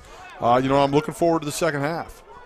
And as we get ready to kick off the second half, this will be the for some of these players, the last second half of football they'll ever play is organized in this setting. Yeah, no doubt about it. Again, this is one of those bittersweet deals where, you know, a lot of these guys are not going to get an opportunity to play football ever again. It ends for all of us at some point.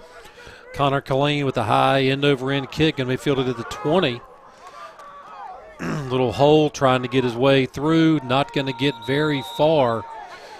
That was Joshua Simmons out of Prairie View. So Team Brave will get the chance to extend their lead, and you know was very impressed. You know, going forward with Austin Howard out of Southern University. Yeah, he did a great job, and DeLance Turner, man, I like the way he plays. And we talked about him at the beginning of the game, and he's a guy that's explosive, and he has the ability to – the one thing that he showed us in this game so far is the ability to catch the ball out of the backfield and then make something happen. And you got a great athlete in space. He's dangerous. All right, 1st and 10, ball at the 30. Fakes the handoff, quick flare, and wow, just great defense over there on that side. That's a good job coming up and making a great tackle. I think that was Gomez, number 24. So a little screen pass out there and read it perfectly. Yeah, you can just driving on the football, right? Reading the quarterback, getting your eyes in the right spot, driving on that thing, man, and getting on top of it right now.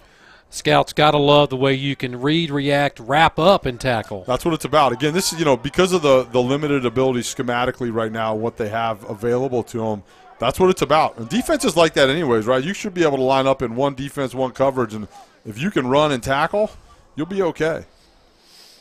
Loss of about 4. Flushed out of the pocket. Nice little scramble. Goes down at about the 38-yard line. Good decision right there by Austin Howard. You can see him go through progressions, and when it was time, he tucked and run. Yeah, that's something that scouts are looking for too, right? Making great decisions at the quarterback position. You definitely don't want to be a guy that's going to make a poor decision and put your team in a bad spot. And Austin Howard does a great job here. You see, wanted to kind of pop that little flare out there. Saw it was covered. Did a great job of making a definitive decision and running the ball and getting some positive yardage. And you saw who forced him to the ground. Kenneth Hagans, again, out of Morehouse. Had a great afternoon so far. Picked up about 7 right there. Quick flare and another great big tackle over there by number 22, DeMazio Williams. That's a great job by Williams from his linebacker spot. Kind of looks a little bit like a safety, man. He got him listed at 5'5", 191. It's not a real big guy. That's a solid tackle, though. You're going to see him just drive up here. Great job getting down low. You tackle the legs, roll him up, get him on the ground, puts him in 4th and long punting situation. This is a good job by the Pride getting out there, making a great stop early, giving their offense the ball back, hopefully with good field position. He may only be 5'5", but he hits like he's 5'10". Another punt for Team Pride on the 3 and out. Fair catch called for by Frank Brown, and so we'll get to see Team Pride coming out down by a score. Really missed an opportunity at the end of the first half to tie the ball game up. Yeah, I mean, if you get those points, right, whether it's the 3 or the 7, now whatever you do now, that's bonus. And when you miss it again, especially for a reason like that, right? It wasn't a bad play by the players on the field, right? It was just the design of the play. You want to get the ball off as fast as you can, so you stop the clock if you don't get the touchdown and you get 3 points. So it looks like we're going to have Larry Brim coming back out to begin the second half at the quarterback. Trying to get the right personnel in there. Frank Brown being shifted over to the far side of the field. Also have Drew Buck in there. Haven't called his name yet today.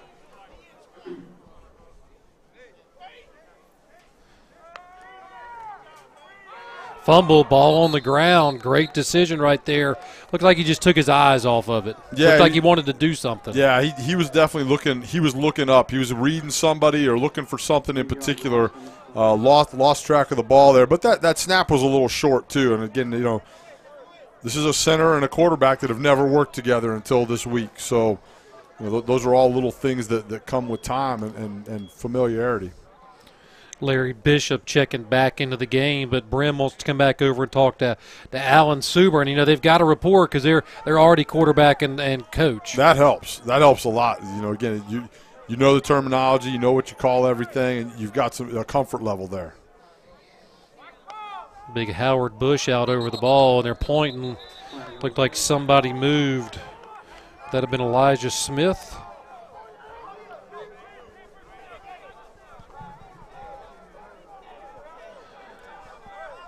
Brave says it was Pride. Pride says it was Brave. Yep, it's the old finger pointing. Everybody pointed at each other. Somebody we haven't called their name is Jordan Fialto out of North Carolina Central, the UNC commit. I was really looking forward to seeing him. He played high school football with Bryce Love out at Stanford, and big kid, 6'2", 202, got all the tools. Yeah, that's a scary high school offense. 2nd and long.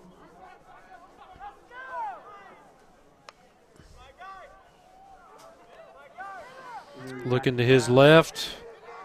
Got a man open in coverage out there and right at the original line of scrimmage, and he got hammered by 2 Brave defenders. Yeah, Frank Brown does a good job, number 4, holding on to that ball. He's the number 2 receiver sitting in there in the slot. And again, just get back to where now you're 3rd and 10, and you're going to see right here, Brim sits back here, got his teammate, Frank Brown, right there. Throws it into tight coverage. That's a good little window he had to put that football into. And Brown holds on after the big hit.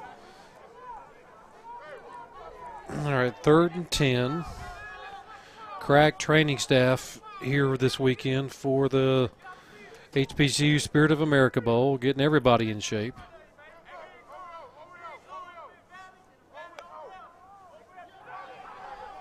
Free play.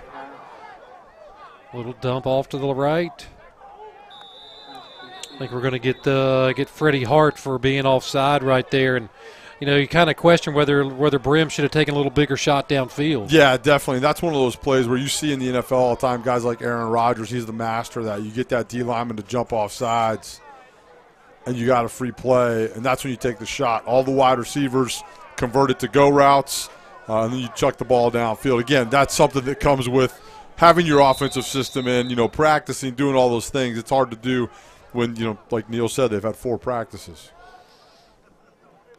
So very good, manageable 3rd and 5 now. 14 Pride trailing 14-7. Chilly day here in Salem, Virginia, but no snow yet. Let's keep it that way. Tucks it and runs. He's got the first down and more. Bulls his way forward, dropped his shoulder like he was a fullback. Right there was Larry Brim. Yeah, that was a great job. Larry Brim made a great decision, right? You see it. It opens up. The pocket was collapsing around him. Right, you're going to see it here. The pocket's going to collapse around him. He's going to get pressure. And there's that seam in the A gap. All of a sudden, he runs up. 2 of the linebackers had stepped up, does a great job lowering his shoulder, running into number 17, Donald Jones there. That might leave a mark. That's going to bring up first down, and the pocket collapsed. Really, I only had a chance to go through one progression.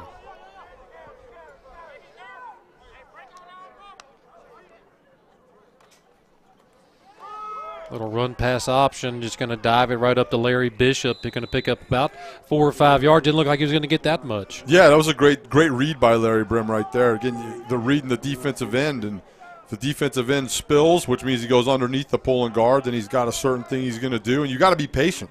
You got to trust your eyes in that situation and make the right decision, and he did. Nice little pickup there for Bishop out of Norfolk State. Didn't get a lot of carries up there, but still, it's not what you did there. It's what you're doing here today in front of all the scouts. Yeah, it's just a body of work, And look, he's a kid. He's 5'10", 235 pounds, probably 240 pounds this time of year. Haven't probably played football or done much. 2 months. Yeah, no, that kind of catches up to you. But he's built like a fullback. Like I said, I've rode the elevator with him a couple times this week. Little handoff, going to try to bounce it to the outside. Not much going there. That man again, 25, Anthony Johnson. 25 seems to be the number for both defenses. Both sides really, really active. Anthony Johnson does a really good job here. You're going to see him at the top of your screen there. Stays square, uses his hands really, really well to shed the blocker.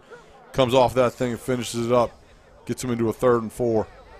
Really, you want to see that running back plan a little better. He kind of danced his way up, didn't really hit the hole at full speed. Right, yeah. Put your foot in the ground and get vertical, right? That's what those guys are taught is you want to get positive yardage. Again, you're 2nd and 5. You want to end up in that 3rd and 2, 3rd and 1 range. It makes it real tough on the defense and real easy to call the play on offense. All right, quickly to the line. Blitz coming. He's trying to avoid it, but he's going down in the backfield. Great pursuit right there for Team Brave. That was a great job. They brought a little pressure off the edge. Jeremy Taylor, number 23.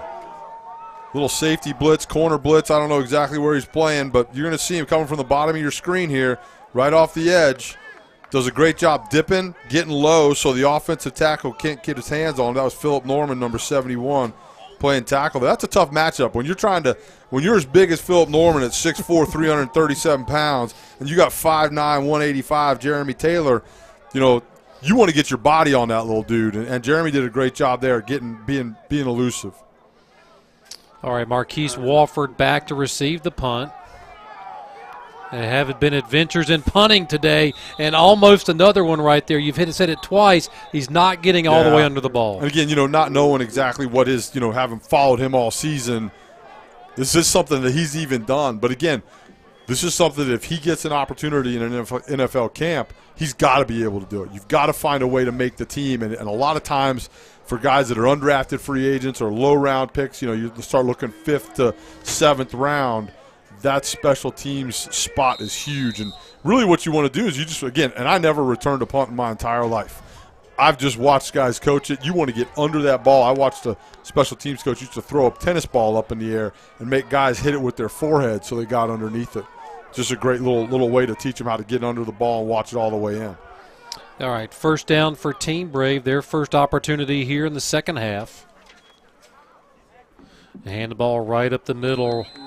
DeLance Turner from Austin Howard going to pick up a couple of yards, and that front four for Team Pride has done a pretty good job today. Yeah, they have. They're solid. Again, you know the D-lines are they have an advantage here, right? They have the advantage because you don't have quite as many responsibilities as a D-lineman. You just need to be in your gap, A gap, B gap, whatever it is. That's a good job. That front four, the middle two tackles, just clogging things up. Tevin Spells in the backfield now out of Florida A&M. See that distinctive orange helmet. Great throw right up the seam right there, but even better defensive effort from the DB. Yeah, that was a really, really nice play by Ronnie Scott, number 21 right there. Because the receiver had position. The ball was thrown a little bit low. Right, you're going to see it. It's a nice ball. It's got some velocity on it. That thing's getting out of Austin Howard's hand there. Nice pass. Down the bottom of your screen, Ronnie Scott's able to dislodge that thing from the receiver. Because it really looked like Joshua Simmons was going to come down with that catch. Yeah. Good closing speed. Great closing speed, great drive. That's one of those things that scouts are looking for. You're going to get beat. NFL receivers are going to beat you. It's how do you recover, how do you drive on the ball and finish. Got everybody in the pattern and in and out of the hands of Joshua Simmons. We just talked about it. That was Marquise Warford. Who ran the fastest time, one of the fastest times, 4.62.40, but you got to catch the ball. That's flying right there. And Warford, he's open. He's got an opportunity to catch the football. The Brave brought a little double A gap pressure. They crossed the linebackers right up the middle, the Pride did. And Austin Howard was not able to step into that throw, and Wofford wasn't able to finish. All right, Elijah Smith and Amon Gomez back to receive the punt. Juan Cerna.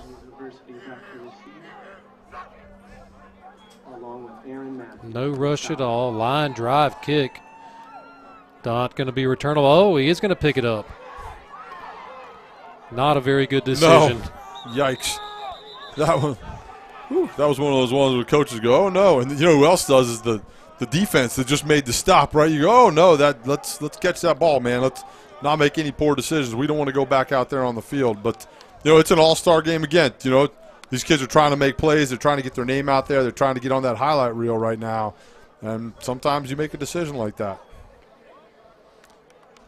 Might have saved him a few yards on field position because that ball was getting ready to take the big hop. So either way, you got to commend him for doing that. As Kevon Taylor comes out, he originally signed with UConn, ended up at Morehouse, 2,500 yards, 22 touchdown passes for his career, almost a touchdown per game.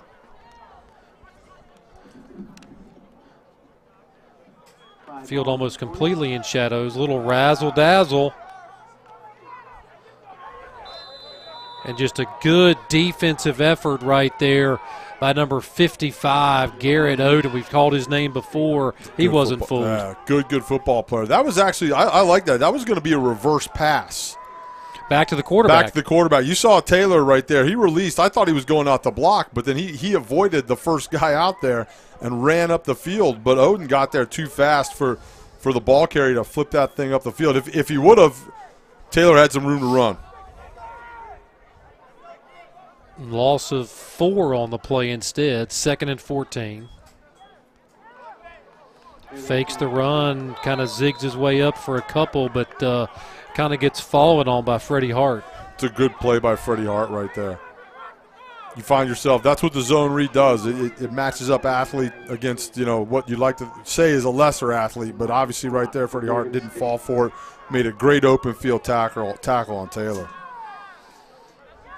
So a pickup of about 4 on the play, going to bring up 3rd and a long 9. Team Pride would really like to tie this game up.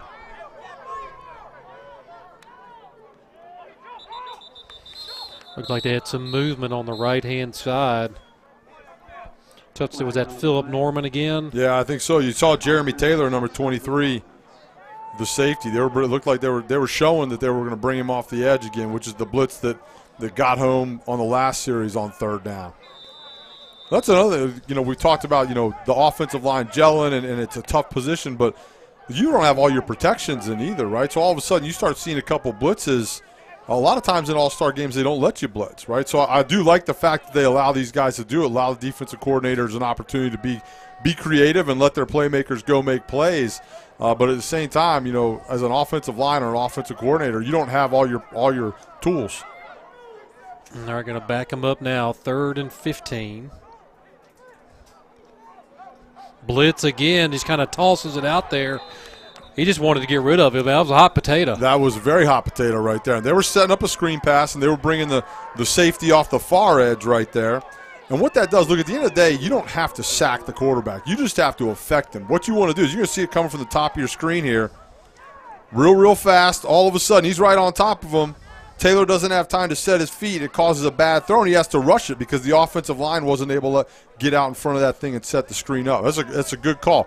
Again, it doesn't go into the book as a sack, right? It's not something that you're going to say, I got 3 sacks today, but look, I affected the pocket, and that's what you want to do with your pressures.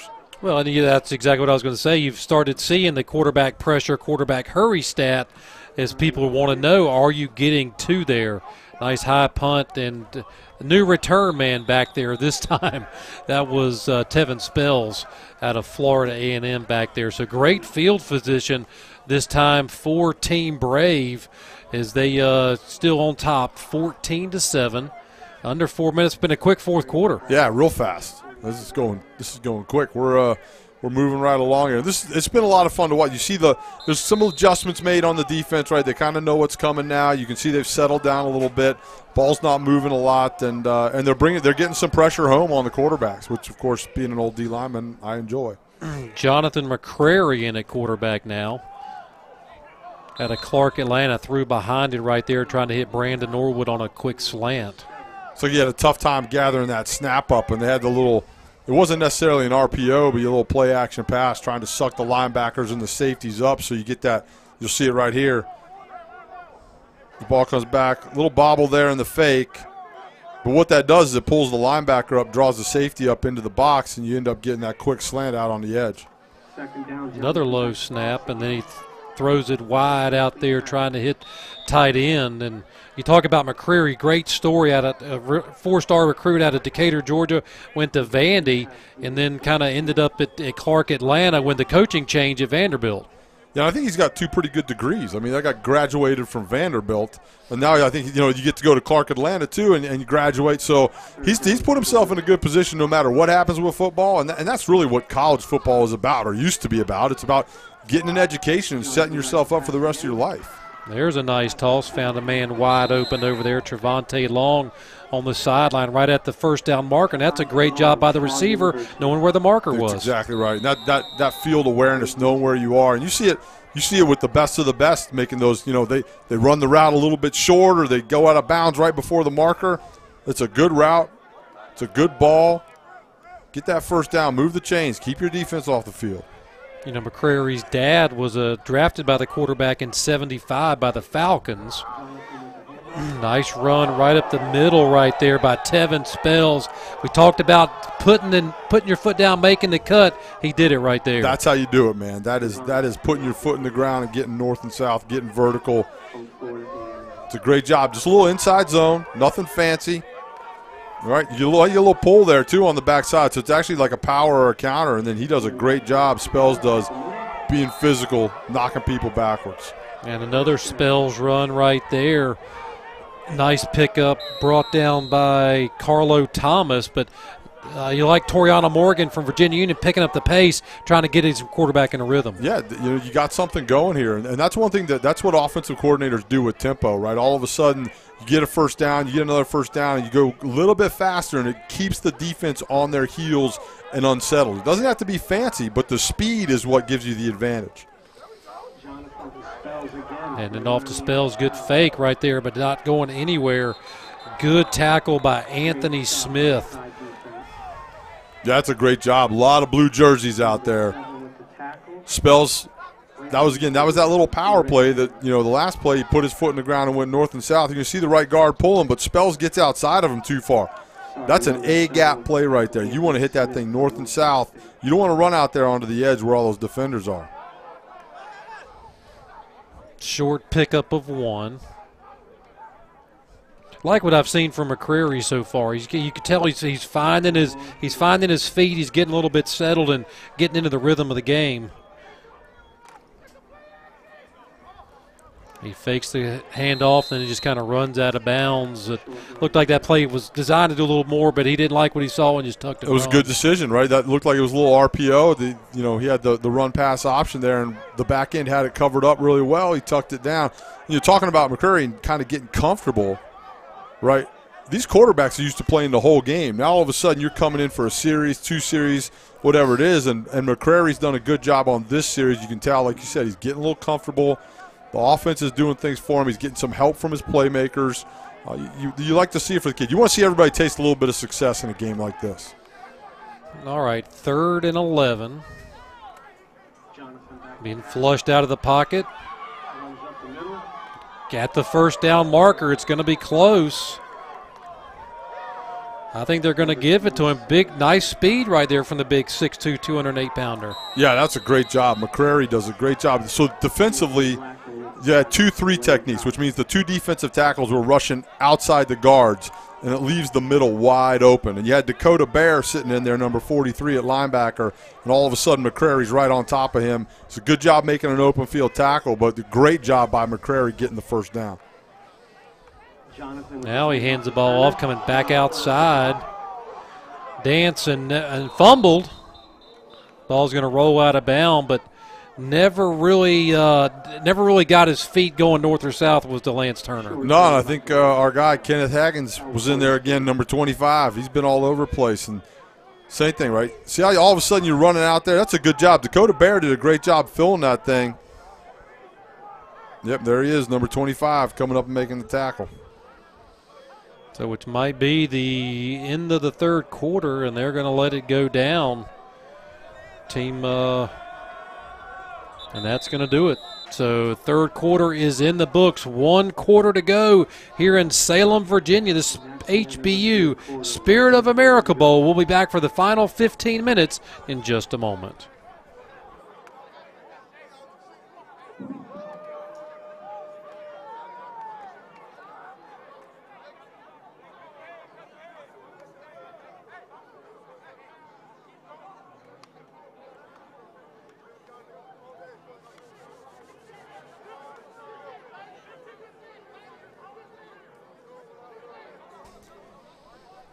And we're back for the exciting 4th quarter action. The big finish here, what's been the first game of a great week. And we've got one of the organizers here, Eric Galco with Optimum Staffing. Yeah, your staff, just Optimum Scouting. Here, Eric, welcome. And, man, just run us through what it's been to put all this together, because I know Optimum Scouting has done a tremendous job of not only bringing players but scouts as well. Yeah, my job here is to make sure we get the best players in the HBCU schools in the 4 major conferences, the SWAC, the MEAC, the SIEC, and the CIA, as well as a couple other schools as well. But that's our talent pool, and my job is to find these guys that have a chance to play at the next level, whether it's the NFL or CFL, and get them a chance to play together. And then you mentioned the scouts is making sure NFL teams are here to see these guys, and it's a 2-way street, right? I talk to the team, say, hey, you got to be here, so the players come, and the players want other scouts are here as well. But we had a great turnout of scouts this year, and I'm excited. I think we had a player drafted a year ago. You guys mentioned Jalen Ware. He did a fantastic job here. Brandon Barnes, also Alabama State, a year ago, got a shot with the Lions because of a game like this. I think a handful of these guys in a few months will be either hearing their name called in the NFL draft or playing at the next level at some point. Out there, some juniors out there looking at this game. They want to play next year. How do they go ahead and get in touch with you now? Yeah, first off, we're watching, and I think it's a big part of the process is watching year-round film. And great play there. That was. But it's a year-round process for us, just like NFL teams do. And if they want to be a part of it, just follow along. And when their time comes, if they have a good senior season, they'll be invited. Great play right there by Ronnie Scott. We were talking about McCreary, a little bit too much air under that ball. Yeah, definitely. And look, but they took a shot at the end zone. That's what you need to do right now. You got to get the ball down the field and open it up a little bit. They did a good job running the ball early on this drive and toss that thing downfield. Let McCrary show his arm off a little bit. So with Eric Galco from Optimum Scouting, I almost said staffing again. Tell what's on my mind. We're looking for some help here in the booth. Right up the seam. Not going to be able to come down with it, but just a nice seam route for the tight end. Yeah, good job. And Eric, one thing, you mentioned to get NFL scouts here, you've got to have relationships, right? And to get players here, you have the relationship. So I mean, this really is a year-round. I mean, I joke, you kind of disappear for months at a time when I try and get in touch with you, and all of a sudden you pop back up. I mean, how in-depth, how important is that personal relationship? Yeah, absolutely. And these players have to know that it's the best opportunity for them. And it's really hard for small school players, not only HBCU schools, but a lot of guys to get their opportunity. And, teams are here watching these guys weigh in and work in practice and see if they can get an NFL opportunity from there. 37-yard field goal is blocked. Going to attempt a return here. Our first field goal attempt, and once again, Brandon, special teams. Special teams, and yeah, I mean, that's just special teams. It's a cold day. All of a sudden, you're out there as a kicker, and you got to kick it, and the protection breaks down a little bit. It's a longer field goal. Ball comes out a little bit lower, and those big fellas up front get those paws up, and ball comes out of the air. I saw Dakota Bear getting all the handshakes and the high fives coming off, so I'm just guessing he was able to get up there and get the big push. But Eric, go ahead. Yeah, no, I think the one thing too, I didn't want to interrupt the field goal there, but NFL teams are watching this game. Yeah. And every scout that was here said, hey, how do I get the game film? They're going to watch right now, and the playoff game going on right now, they're kind of distracted a little bit, but they're watching this film. And these kids, we think of job interviews, and you think you get a 2-hour job interview at IBM, and one of the chief scouts told me this. He said, hey, you work at IBM, you $50,000 a year, it's a 2-hour interview. Here, it's a 120-hour interview to make $1 million. Yeah. So it's a hard process for these kids to do that. And it doesn't stop. I mean, look, they've put themselves in position. They've started the process here this week. Yeah. Right? I mean, this continues. Like they say, the transition from your senior year in college through your rookie year in the NFL is the longest year of football you'll ever play. Yeah, 18 months. Yeah, 18 months brutal. to do that, and it's hard. And it's hard playing. If you're at Alabama, it's hard to make the NFL. Nonetheless, if you're at Alabama State, all the stuff you have to overcome. So it's an opportunity like this that I pride myself on, and we're working with these players, and I'll keep in touch with all these guys for the next 4 months. And like I said, hopefully another Jalen Ware and get another draft pick. So as we saw a little gain right there, pressure up, flushing him out. Man wide open on some busted coverage. Big play downfield, Brandon, probably the biggest offensive play we've seen today. Yeah, and again, you talked about a little busted coverage. Somebody lost somebody, whether it was in their vision or in their responsibility or their man, whatever it is, and you're going to see it right here. Larry Brem Jr. does a great job getting around, beating the blitz around the corner, chucking that thing up in the air. Receiver gets behind everything. It's a big, big, big play. Eric, man, we know you got stuff to do, man, so we will see you tomorrow for the broadcast. Absolutely. Hopefully a great game here, and let's see if the Pride can make a comeback here. But best of luck the rest of the way, guys. Hey, man, thank you very Thanks, Eric. much. Eric Galco with Optimum Scouting. If you want to know it all, you need to be on Optimum Scouting. Why did I almost say staffing? I don't know. It's just staffing. It's kind of the same thing. I mean, you're going out and you're finding people to work. It's just in a different business. I'll tell you what. If you really, I mean, if you're a draft guy, if you're a guy that's into this kind of stuff, get Optimum Scouting's draft guide. I remember Eric sent it to me the first year we worked together here, and I was amazed at the level of detail that they go into there. It's sharp. It's a lot of fun. It's a lot of information.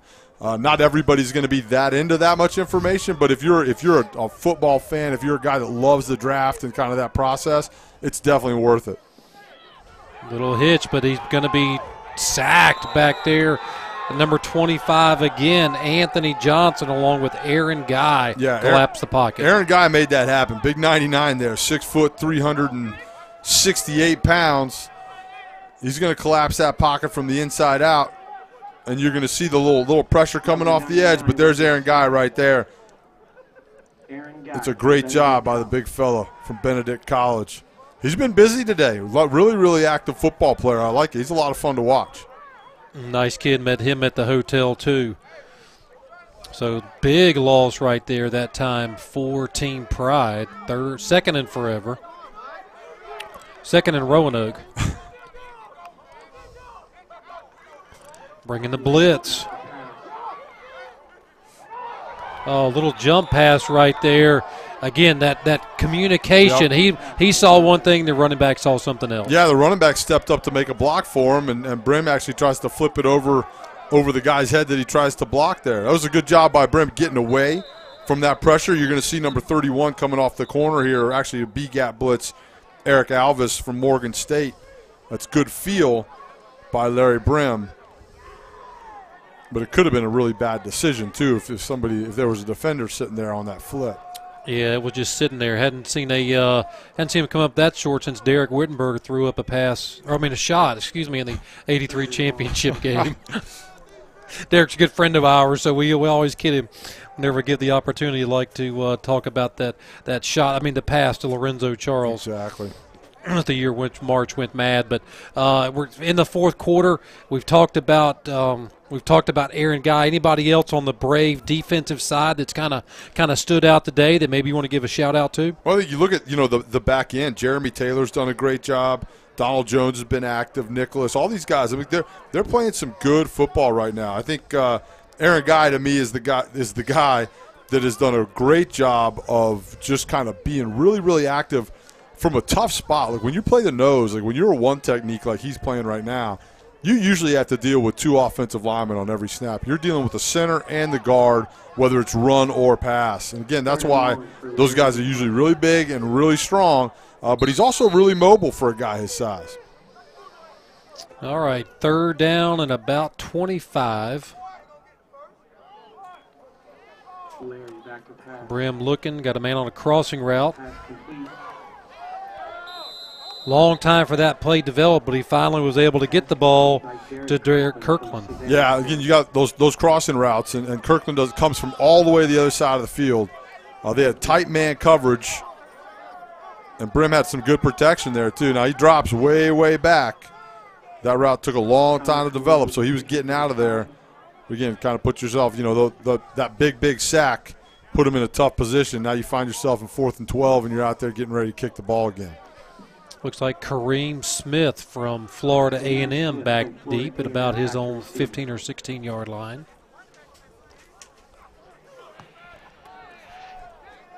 High spiral kick.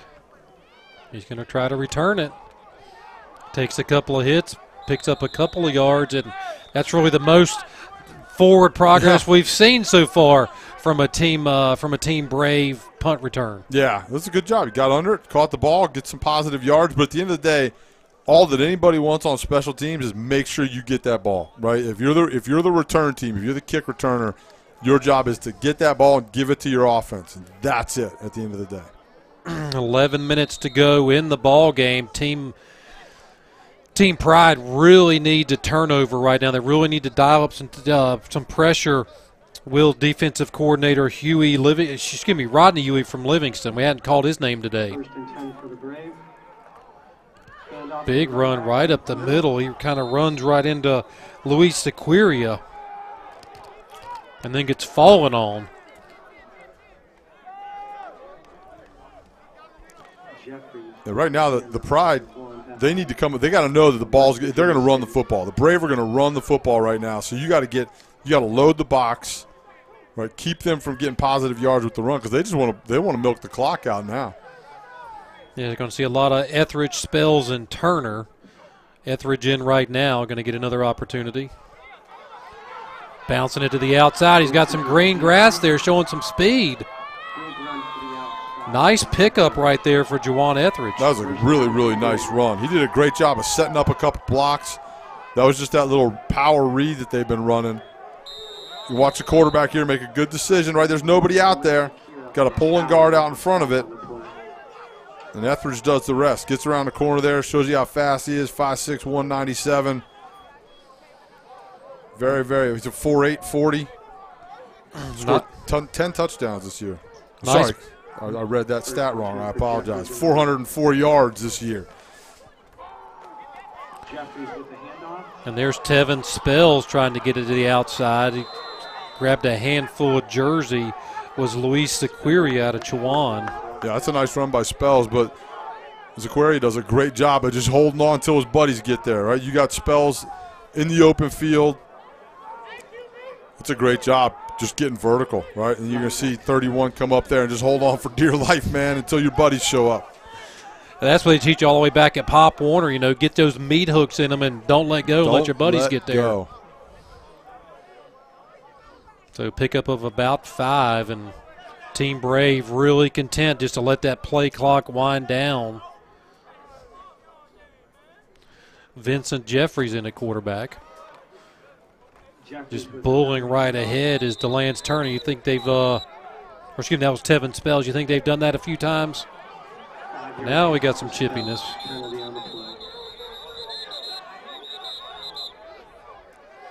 But I think Jeffries and Spells have probably put a few yards and a few points on the board down there for the Rattlers. No doubt, man. Those orange helmets, there's 4 of them out there right now. Look at that. I mean, that's good, fast football. That's a good play.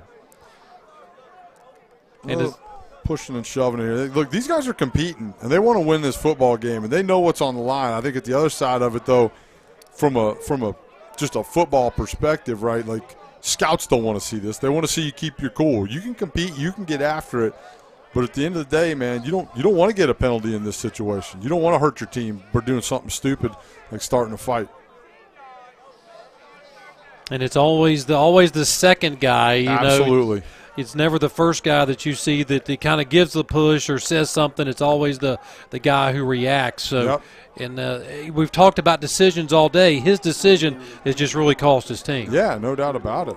All of a sudden you go from you got a really nice drive going, you're in a 3rd and manageable situation, 3rd and 5, and now you find yourself in 3rd and 15. That's a whole different ball game right there. So we'll see with Toriana Morgan, Virginia Union, who's the offensive coordinator today. They might want to call a timeout here to think about it. Looks like they gave him more than 10 yards because it was going to be 3rd and 5. But now it's 3rd and 19. All right, they got it figured out. Yep.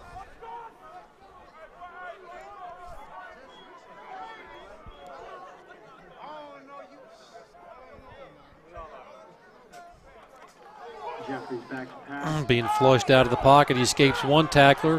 Got a lot of room over there to his left. Not going to get to the out-of-bounds marker, which is not what he wanted to do. He wanted to stay in the field of play to keep that clock running. But a nice pickup there. Picked up about 12 yards. Yeah, that was a good job of feeling the pressure. You're going to see him right there. Jeffries is going to sit there. He's getting a little pressure from Odin there. Odin does a great job, runs a little TE game with the defensive tackle there. But Jeffries does a great job feeling the pressure, knowing where his escape route is, which is really important as a quarterback. You always got to know where that hole is in the defensive line where you can get out of there and then picking up some big yardage. And I like this, man, going for it on 4th. Why not? Why not here? Game's on the line. You can get salted away right now. Could Team Brave, or they could be just trying to draw Team Pride off sides with a hard count. And they did. You jinxed them, Greg Oden. The oldest trick in the book right there. Yep. Man, and as the D-line coach, as an old D-line coach, man, that is when it's like 4th and 4, 4th and 3, you are screaming at the top of your lungs, watch the ball. And we've called Odin's name. He's done so well, but a little undisciplined right there. Good football player. Again, it's an aggressive mistake. When it's 3rd and 10, 3rd and 12, you jump off sides, it's not the end of the world, but when it's 4th and 4, yeah, it's not what you want to do.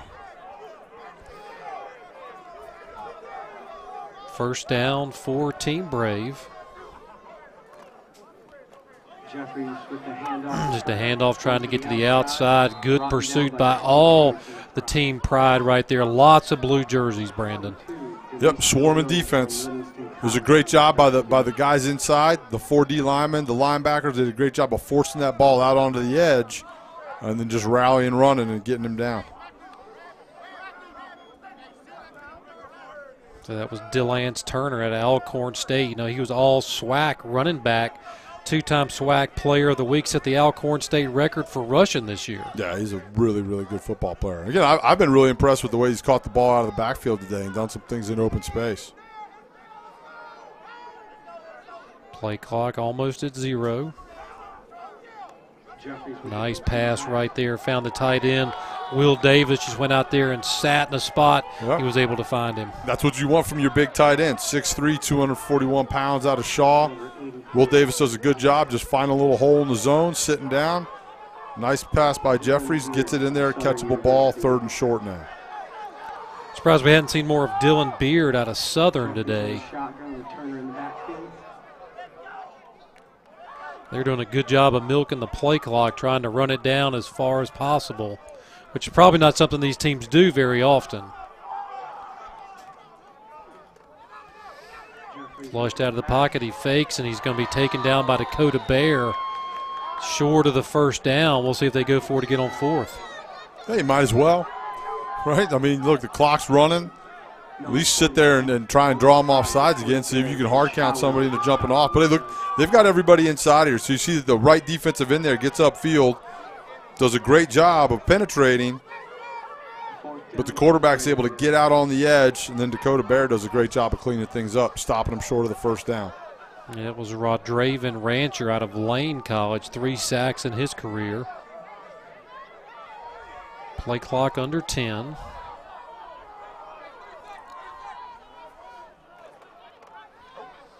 Hand the ball off to the first man through. He's right there at the marker. Ball came out.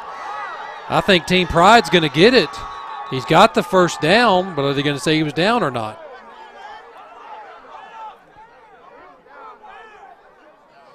That was Jawan Etheridge on the carry. That ball popped out of there. That was number 24, Gomez. We said they needed a turnover, and they did exactly what they needed to do. Yeah, that's a great job. Fourth and 2. He got that first down. It's a great job reaching in there and ripping that ball out. Ball pops out. It's a huge play right there. What kind of boost does that give your team? Even if it's a bowl game, you're down, you know you got to get a stop. Yeah, look, these guys are playing to win. I mean, there's no doubt about it. And that was a really, really powerful drive that the Brave put on there, right? They moved that ball right down the field. Couple 4th downs that, the first one they get on the hard count, the second one they go for it, they get it, right? But Gomez is able to rip that ball out. I mean, that's a massive play right there. The momentum shift is I mean, you got to take advantage of it now. That's the key. And we saw them not get the touchdown at the end of the first half. So Brim in at quarterback. Little flare. Fights through the block. Great job right there by the Brave defender. It looks like that was number 31. Eric Alvis right there. That's a good job from his outside linebacker spot. You see him drive. He reads this perfect, man. You see him right there. Boom. He wanted that ball. That was determination. What you said, drive. Loss all the way back to the 25. 4 minutes to go in the Spirit of America Bowl. Second and long for the Pride. Faking the blitz. Lots of time. Just really underthrew him at a man wide open. Yeah. Brim's got it. That was Brown, teammates right there. Number 4, Frank Brown, coming across the middle of the field. They brought a little pressure off the right side. O-line did a great job of picking it up, allowed the route to develop, but unfortunately just a little bit short on the throw there. You know, really expected to see a few more sacks today because of the offensive line struggling to, not struggling, that's the wrong word, but working hard to mesh together. That's the 5 guys working in unison is hard anytime, much less in 4 hours. No doubt. And look, I think it says a lot about the quarterbacks and their ability to move, to get out of the pocket, and to make good decisions with the football. All right, big third down here. Definitely 4-down territory for Team Pride. Larry back to pass. Got a man across the middle on a crossing route. He's got the first down. Good pickup right there. Found his favorite target, Frank Brown. That was the same route they just missed on the last play. He said, bring that back. That's a good job. Brown runs a nice route. The ball was a lot better this time coming from the quarterback, from Brim right here. You're going to see him sit in the pocket, drive that thing through. That's a rope right there to Brown. So good route. Good pickup, first down. A lot of pressure. Almost intercepted right there by Eric Alvis. Flag on the play by the linesman. That's an odd place for a flag at the end of that play. Well, the one thing it might be a sideline infraction. The coaching staff was in the white there. There's that. Oh, right there maybe. That late shot. Yep. Yep. Another bad decision right there. That was Brandon Lynch. Right, he comes up driving on the ball. The ball's been thrown out, but when that ball starts going the other way and Alvis is about to catch it, you can't come up and hit the receiver in the back out of bounds. Almost lost in all that is the effort by Alvis to almost make the interception. Almost a great play. So continue to give Team Pride life now inside the Brave side of the field at the 40-yard line. Larry with the handoff to Larry up the middle. Just a little handoff right into the teeth of that defense, and there's our man again, Aaron Guy. It's hard to move 6 foot, 370 pounds. Because he outweighs all the linemen. Yes, he outweighs everybody. He's a big fella. And again, like I said, that kid can move too. I mean, I'm really enjoying watching him play. Wonder if they had a dance contest back at the hotel, how he would do. All right, clock continuing to run. A lot of time came off the clock right there, under 3 minutes. 2nd and 10. Larry looking to pass. Flushing out of the pocket, runs into a big bear hug and going to go down. Need to get a timeout, and they do. They brought Jeremy Taylor off the edge again. That little safety blitz brought him off the left side of the defense, the right side of the offense. You see him at the top of the screen. Right, he's going to show up. What they're doing there, that puts that offensive tackle in a bind, right? He's got the defensive end in front of him. He's got a block, but he's got the safety coming off the edge, man. You can't be right there. Brim does a good job trying to step up, but the pocket's collapsing around him. You see Aaron Guy in there again, just collapsing the pocket from the inside out. Pressure makes him step up. It's another 3rd and long. Big down right here. Earlier we had Eric on. You talked about the longest 18 months of their life, their senior season, time between the draft, going into their first season in the NFL. When you went through that, what did you focus on, and what would you tell these guys that they need to really do in the next 3 or 4 months? Well, I think the important thing is just understand the steps, right, and understand to work to specific goals, right? Don't work to the draft, right? Work to your pro day or to the combine, right, and put yourself in a position so that you're successful each step of the way, because there's so many hurdles to overcome. And then when you get to camp, right, like even just getting to camp is a win. But then getting to camp, and that to me is the hardest part, because all these guys are coming from a situation where they're probably some of the best football players on their team, probably in their conference, right? And all of a sudden, everybody's good. And there's a lot of guys that are better than you. And being able to kind of have the mental toughness to stick it out, because there's going to be a lot more losses than there are wins when you get to camp. And being able to kind of handle that, also with the anxiety of, hey, the Grim Reaper's around every corner in an NFL facility during camp. You can get cut any day. There's no more scholarships. You know what I mean? All right, big 3rd down play. He's looking, flag on the play. Throws it out of bounds. Maybe an offside right there. Oh, now they're going to wave that off. But nice touch on that ball from Larry Brim. Yeah, just got away from him a little bit. Not quite the win we had here yesterday. As we're looking at the American flag in the, I guess that would be the east end zone. That thing never came down yesterday, and today it's just hanging pretty nice. Yeah, we're very fortunate that it is chilly outside. It's cold. I mean, it is January. It's January, isn't it? This time of year. I think so. Time of year flies by, man. It could be February for all I know. But out here in beautiful Roanoke, Salem, Virginia, southwestern Virginia. Beautiful Blue Ridge Mountains all around us. Great setting right here. Thanks again to Neil Malvone and Cutting Edge Sports Management bringing us here, providing this game for you today. As we see Neil on the field, probably going to be giving some awards out here very shortly. 2 minutes and 26 seconds, 4th down and 12, game on the line for Team Pride. Got to pick up a first down, being flushed out of the pocket. Got a man. They are going to say inbounds. Great job right there. Levon Meeks out of Central State found a soft spot and just sat there and waited. Yeah, and that's a great job by Brim being able to move around in the pocket. I mean, that was huge. There was a little miscommunication there. He had some pressure right away. It almost looked like the center snapped the ball before a couple of the O-linemen were ready. Brim does a great job moving around in that pocket. And like you said, Meeks finds a little hole in the coverage, sits down. Again, having the awareness to be past the sticks. Especially he was on the far side of the field from the sticks, so he doesn't even know really where they are. That's a great job. You'd hate to be 1 yard short, but he's rolling right. Got another man wide open right there, one of his favorite targets, Frank Brown. He breaks it. He's back to the inside, the 10, the 5, one man to beat. Ball falls out of bounds. Is it going to be out or is it going to be a touchback? Oh, man. This could be interesting right here on whether he's out of bounds or the ball went out of the end zone. What a crazy ending this could be. Great catch by Larry Brown, and he's streaking to the far side. No benefit of replay right here. We've got the only replay. They've really got to go with what they saw, and it happened pretty fast.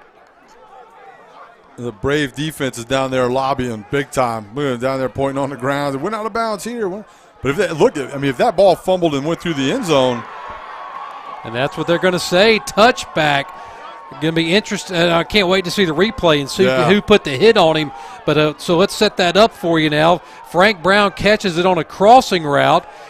Or actually, he was on a seam route. It turned into across the field. Pivoted and come back to the far sideline. Big hit, ball fumble. Looked like it went out of bounds, but the referees are saying that the ball goes out of the end zone, which is a touchback. That was a great individual effort by Frank Brown, bringing that ball all the way through the teeth of the defense and making a run for that corner.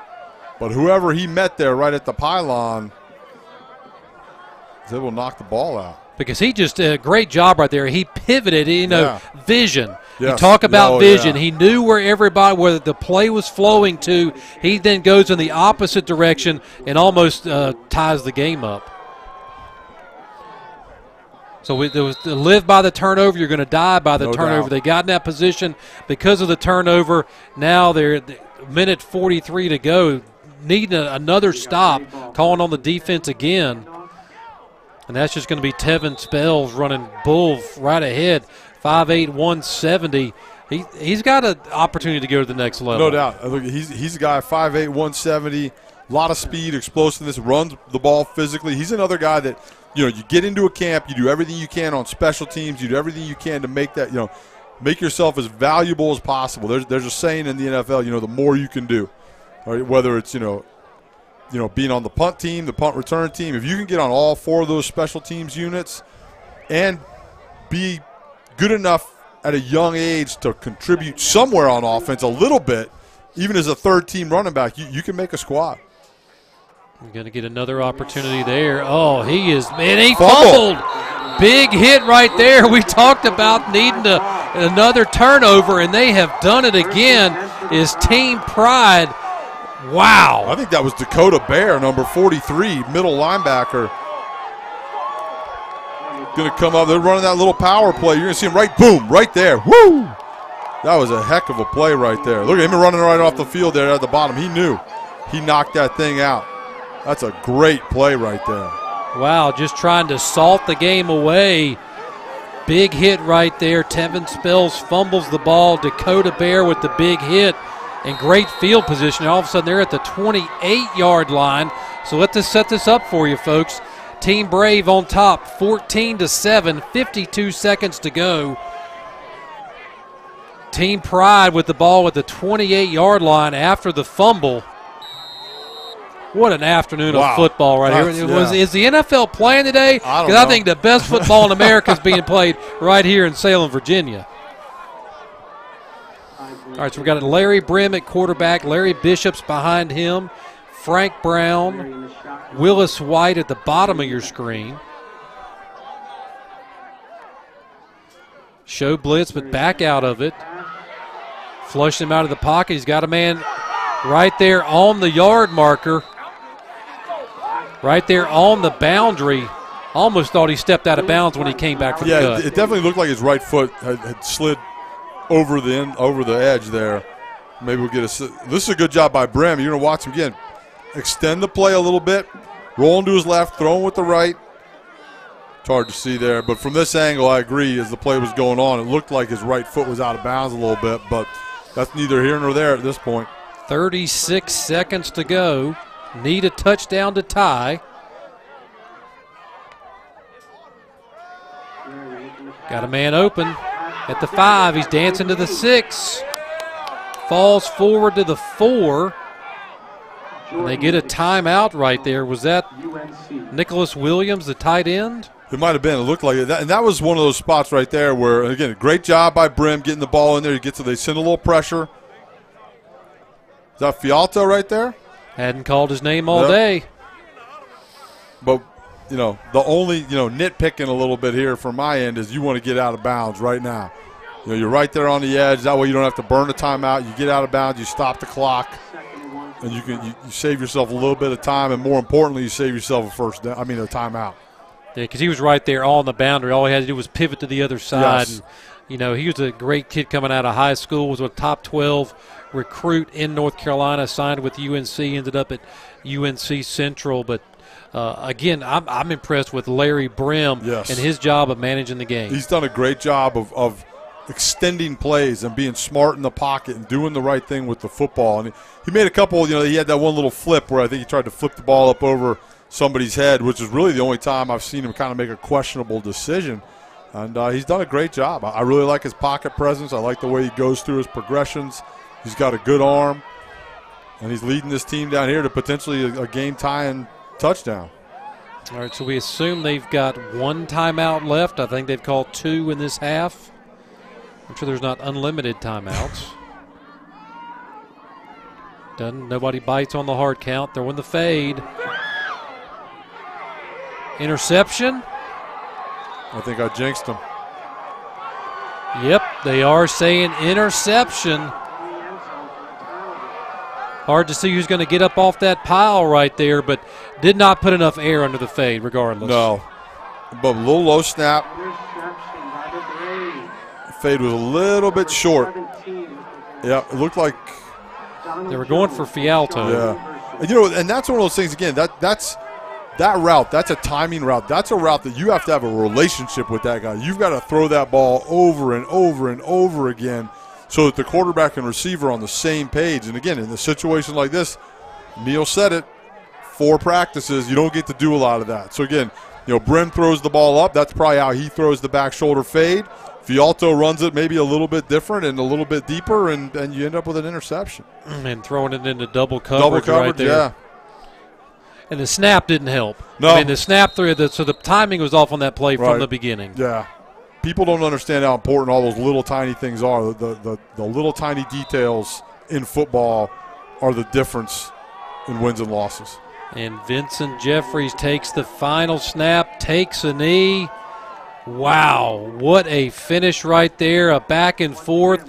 Team Pride wanted to get on the scoreboard, had the opportunity, but today I think for Team Pride it's going to come down to missed opportunities. No doubt about it. And these guys, look, they all played hard. This was a lot of fun to watch. It was a lot of fun to call. And I really enjoyed the way these guys competed because at the end of the day, right, the game doesn't, it's not going to go on their school, right? In college you play for your school, you play for the helmet. This is where it starts to become a bit of a mercenary business.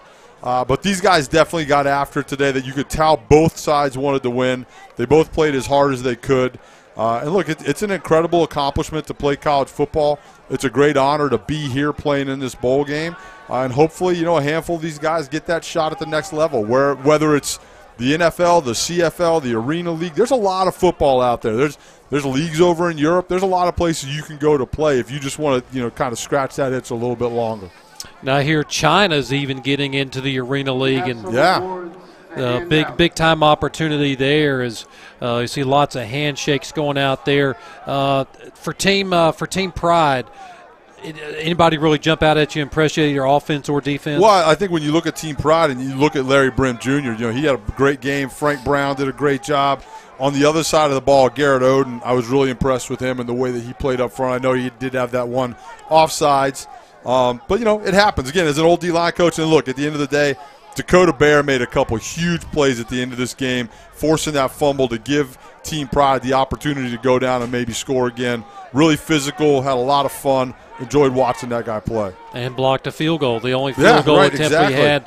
He gets the block there, but you got to give your hats off to Adrian Jones and Shaw, the head coach at Shaw University. They come in today. They've got their team prepared, and it came down to opportunities and missed opportunities. And really, it's hard to believe with all the action we had in the second half, there was no scoring. Right. It was still 14-7, right? And that's you're right. That's good defense. And again, it's an all-star game. It's hard to finish. It's hard to finish on your team during the regular season, right? And so these guys did a great job. It was a lot of fun. Both of the staffs put in a bunch of work, put everything they had into it. Neil Malvone and Cutting Edge Sports Management did a great job. It's been a great event.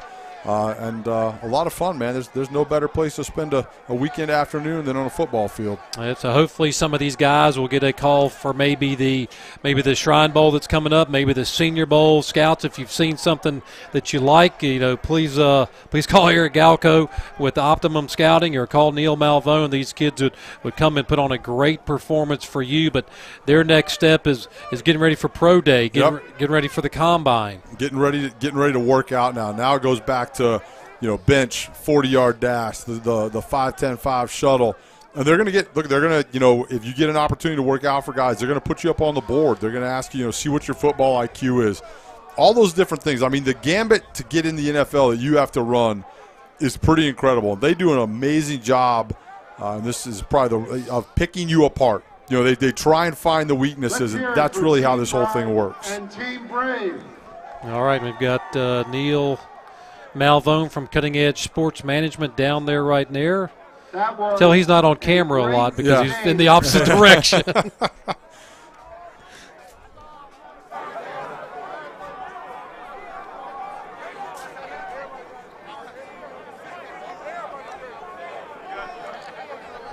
He's having a hard time getting everybody's attention down there to present the winning trophy to Adrian Jones and all the players on Team Brave. But man, just a great afternoon of football regardless, man. And we're lucky enough we get to come back and do it again tomorrow. Yeah, looking forward to the Dream Bowl tomorrow. It's going to be a good time. Same thing. You got a lot of guys that are out there kind of scrapping and fighting and looking for that next opportunity. But at the same time, just going out and enjoying one more day of football because unfortunately the reality is most of these guys aren't going to play any more football. And so it's glad that they've enjoyed it. Coaching staff and Team Brave. All right, going to make the trophy presentation to Adrian Jones and all of Team Brave as the sun begins to set here on a Martin Luther King weekend. And one of the reasons they celebrate the Dream Bowl is to celebrate Martin Luther King and the "I Have a Dream" speech because. Team Brave, come out to the 50. Because that's what it's all about, is fulfilling that dream of getting to the Coach NFL. Patterson and Team Pride, you showed us today that there was no give up in your game. You battled to the end, and you gave us a great game. Thank you to Team Pride.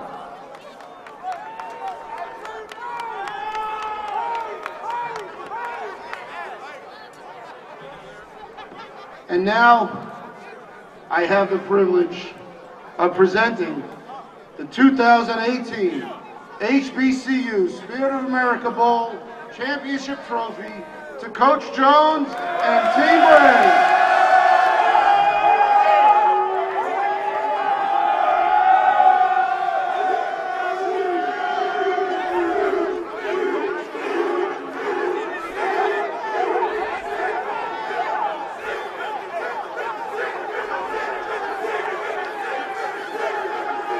I think they'll share that like the Stanley Cup. Yeah, pass it around. Everybody gets it for a day or a week, whatever it is. Take it to your hometown.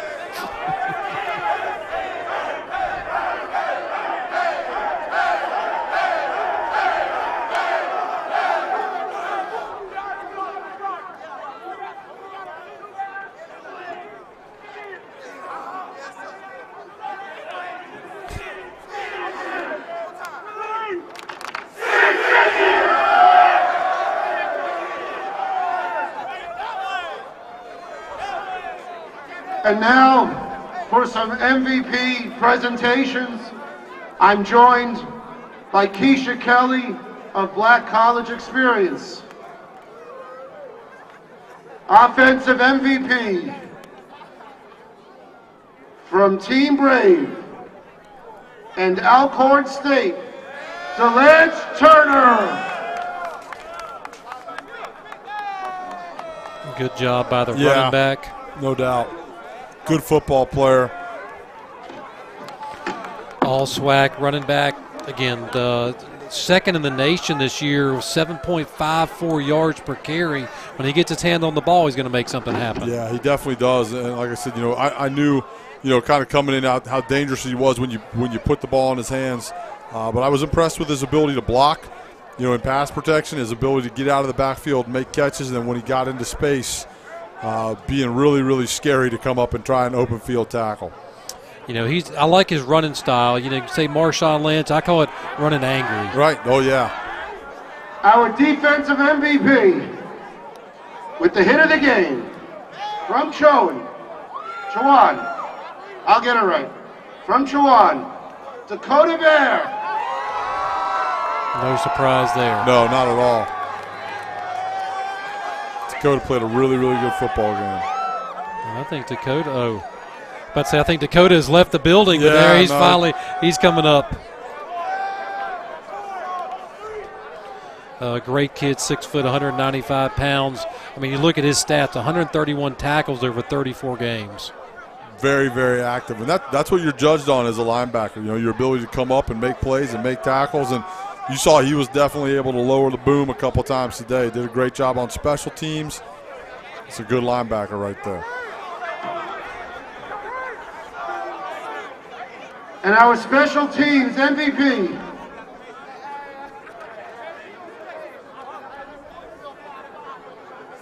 from Morehouse College, Kenneth Hagans. Called his name a lot today. Yep. Made a great open field tackle on a kickoff return, and then basically owned an entire series at the beginning of the second half. Yeah, and look, that's an important award right there. And we talked about it a couple times during the game. That's how you make the football team if you're an undrafted free agent. That's how you make the football team if you're not a first through third round pick, because you've got to be able to play special teams, especially if you're a linebacker, a running back, a wide receiver, a safety, a D end. Those are guys that have to be able to do more than just play their position.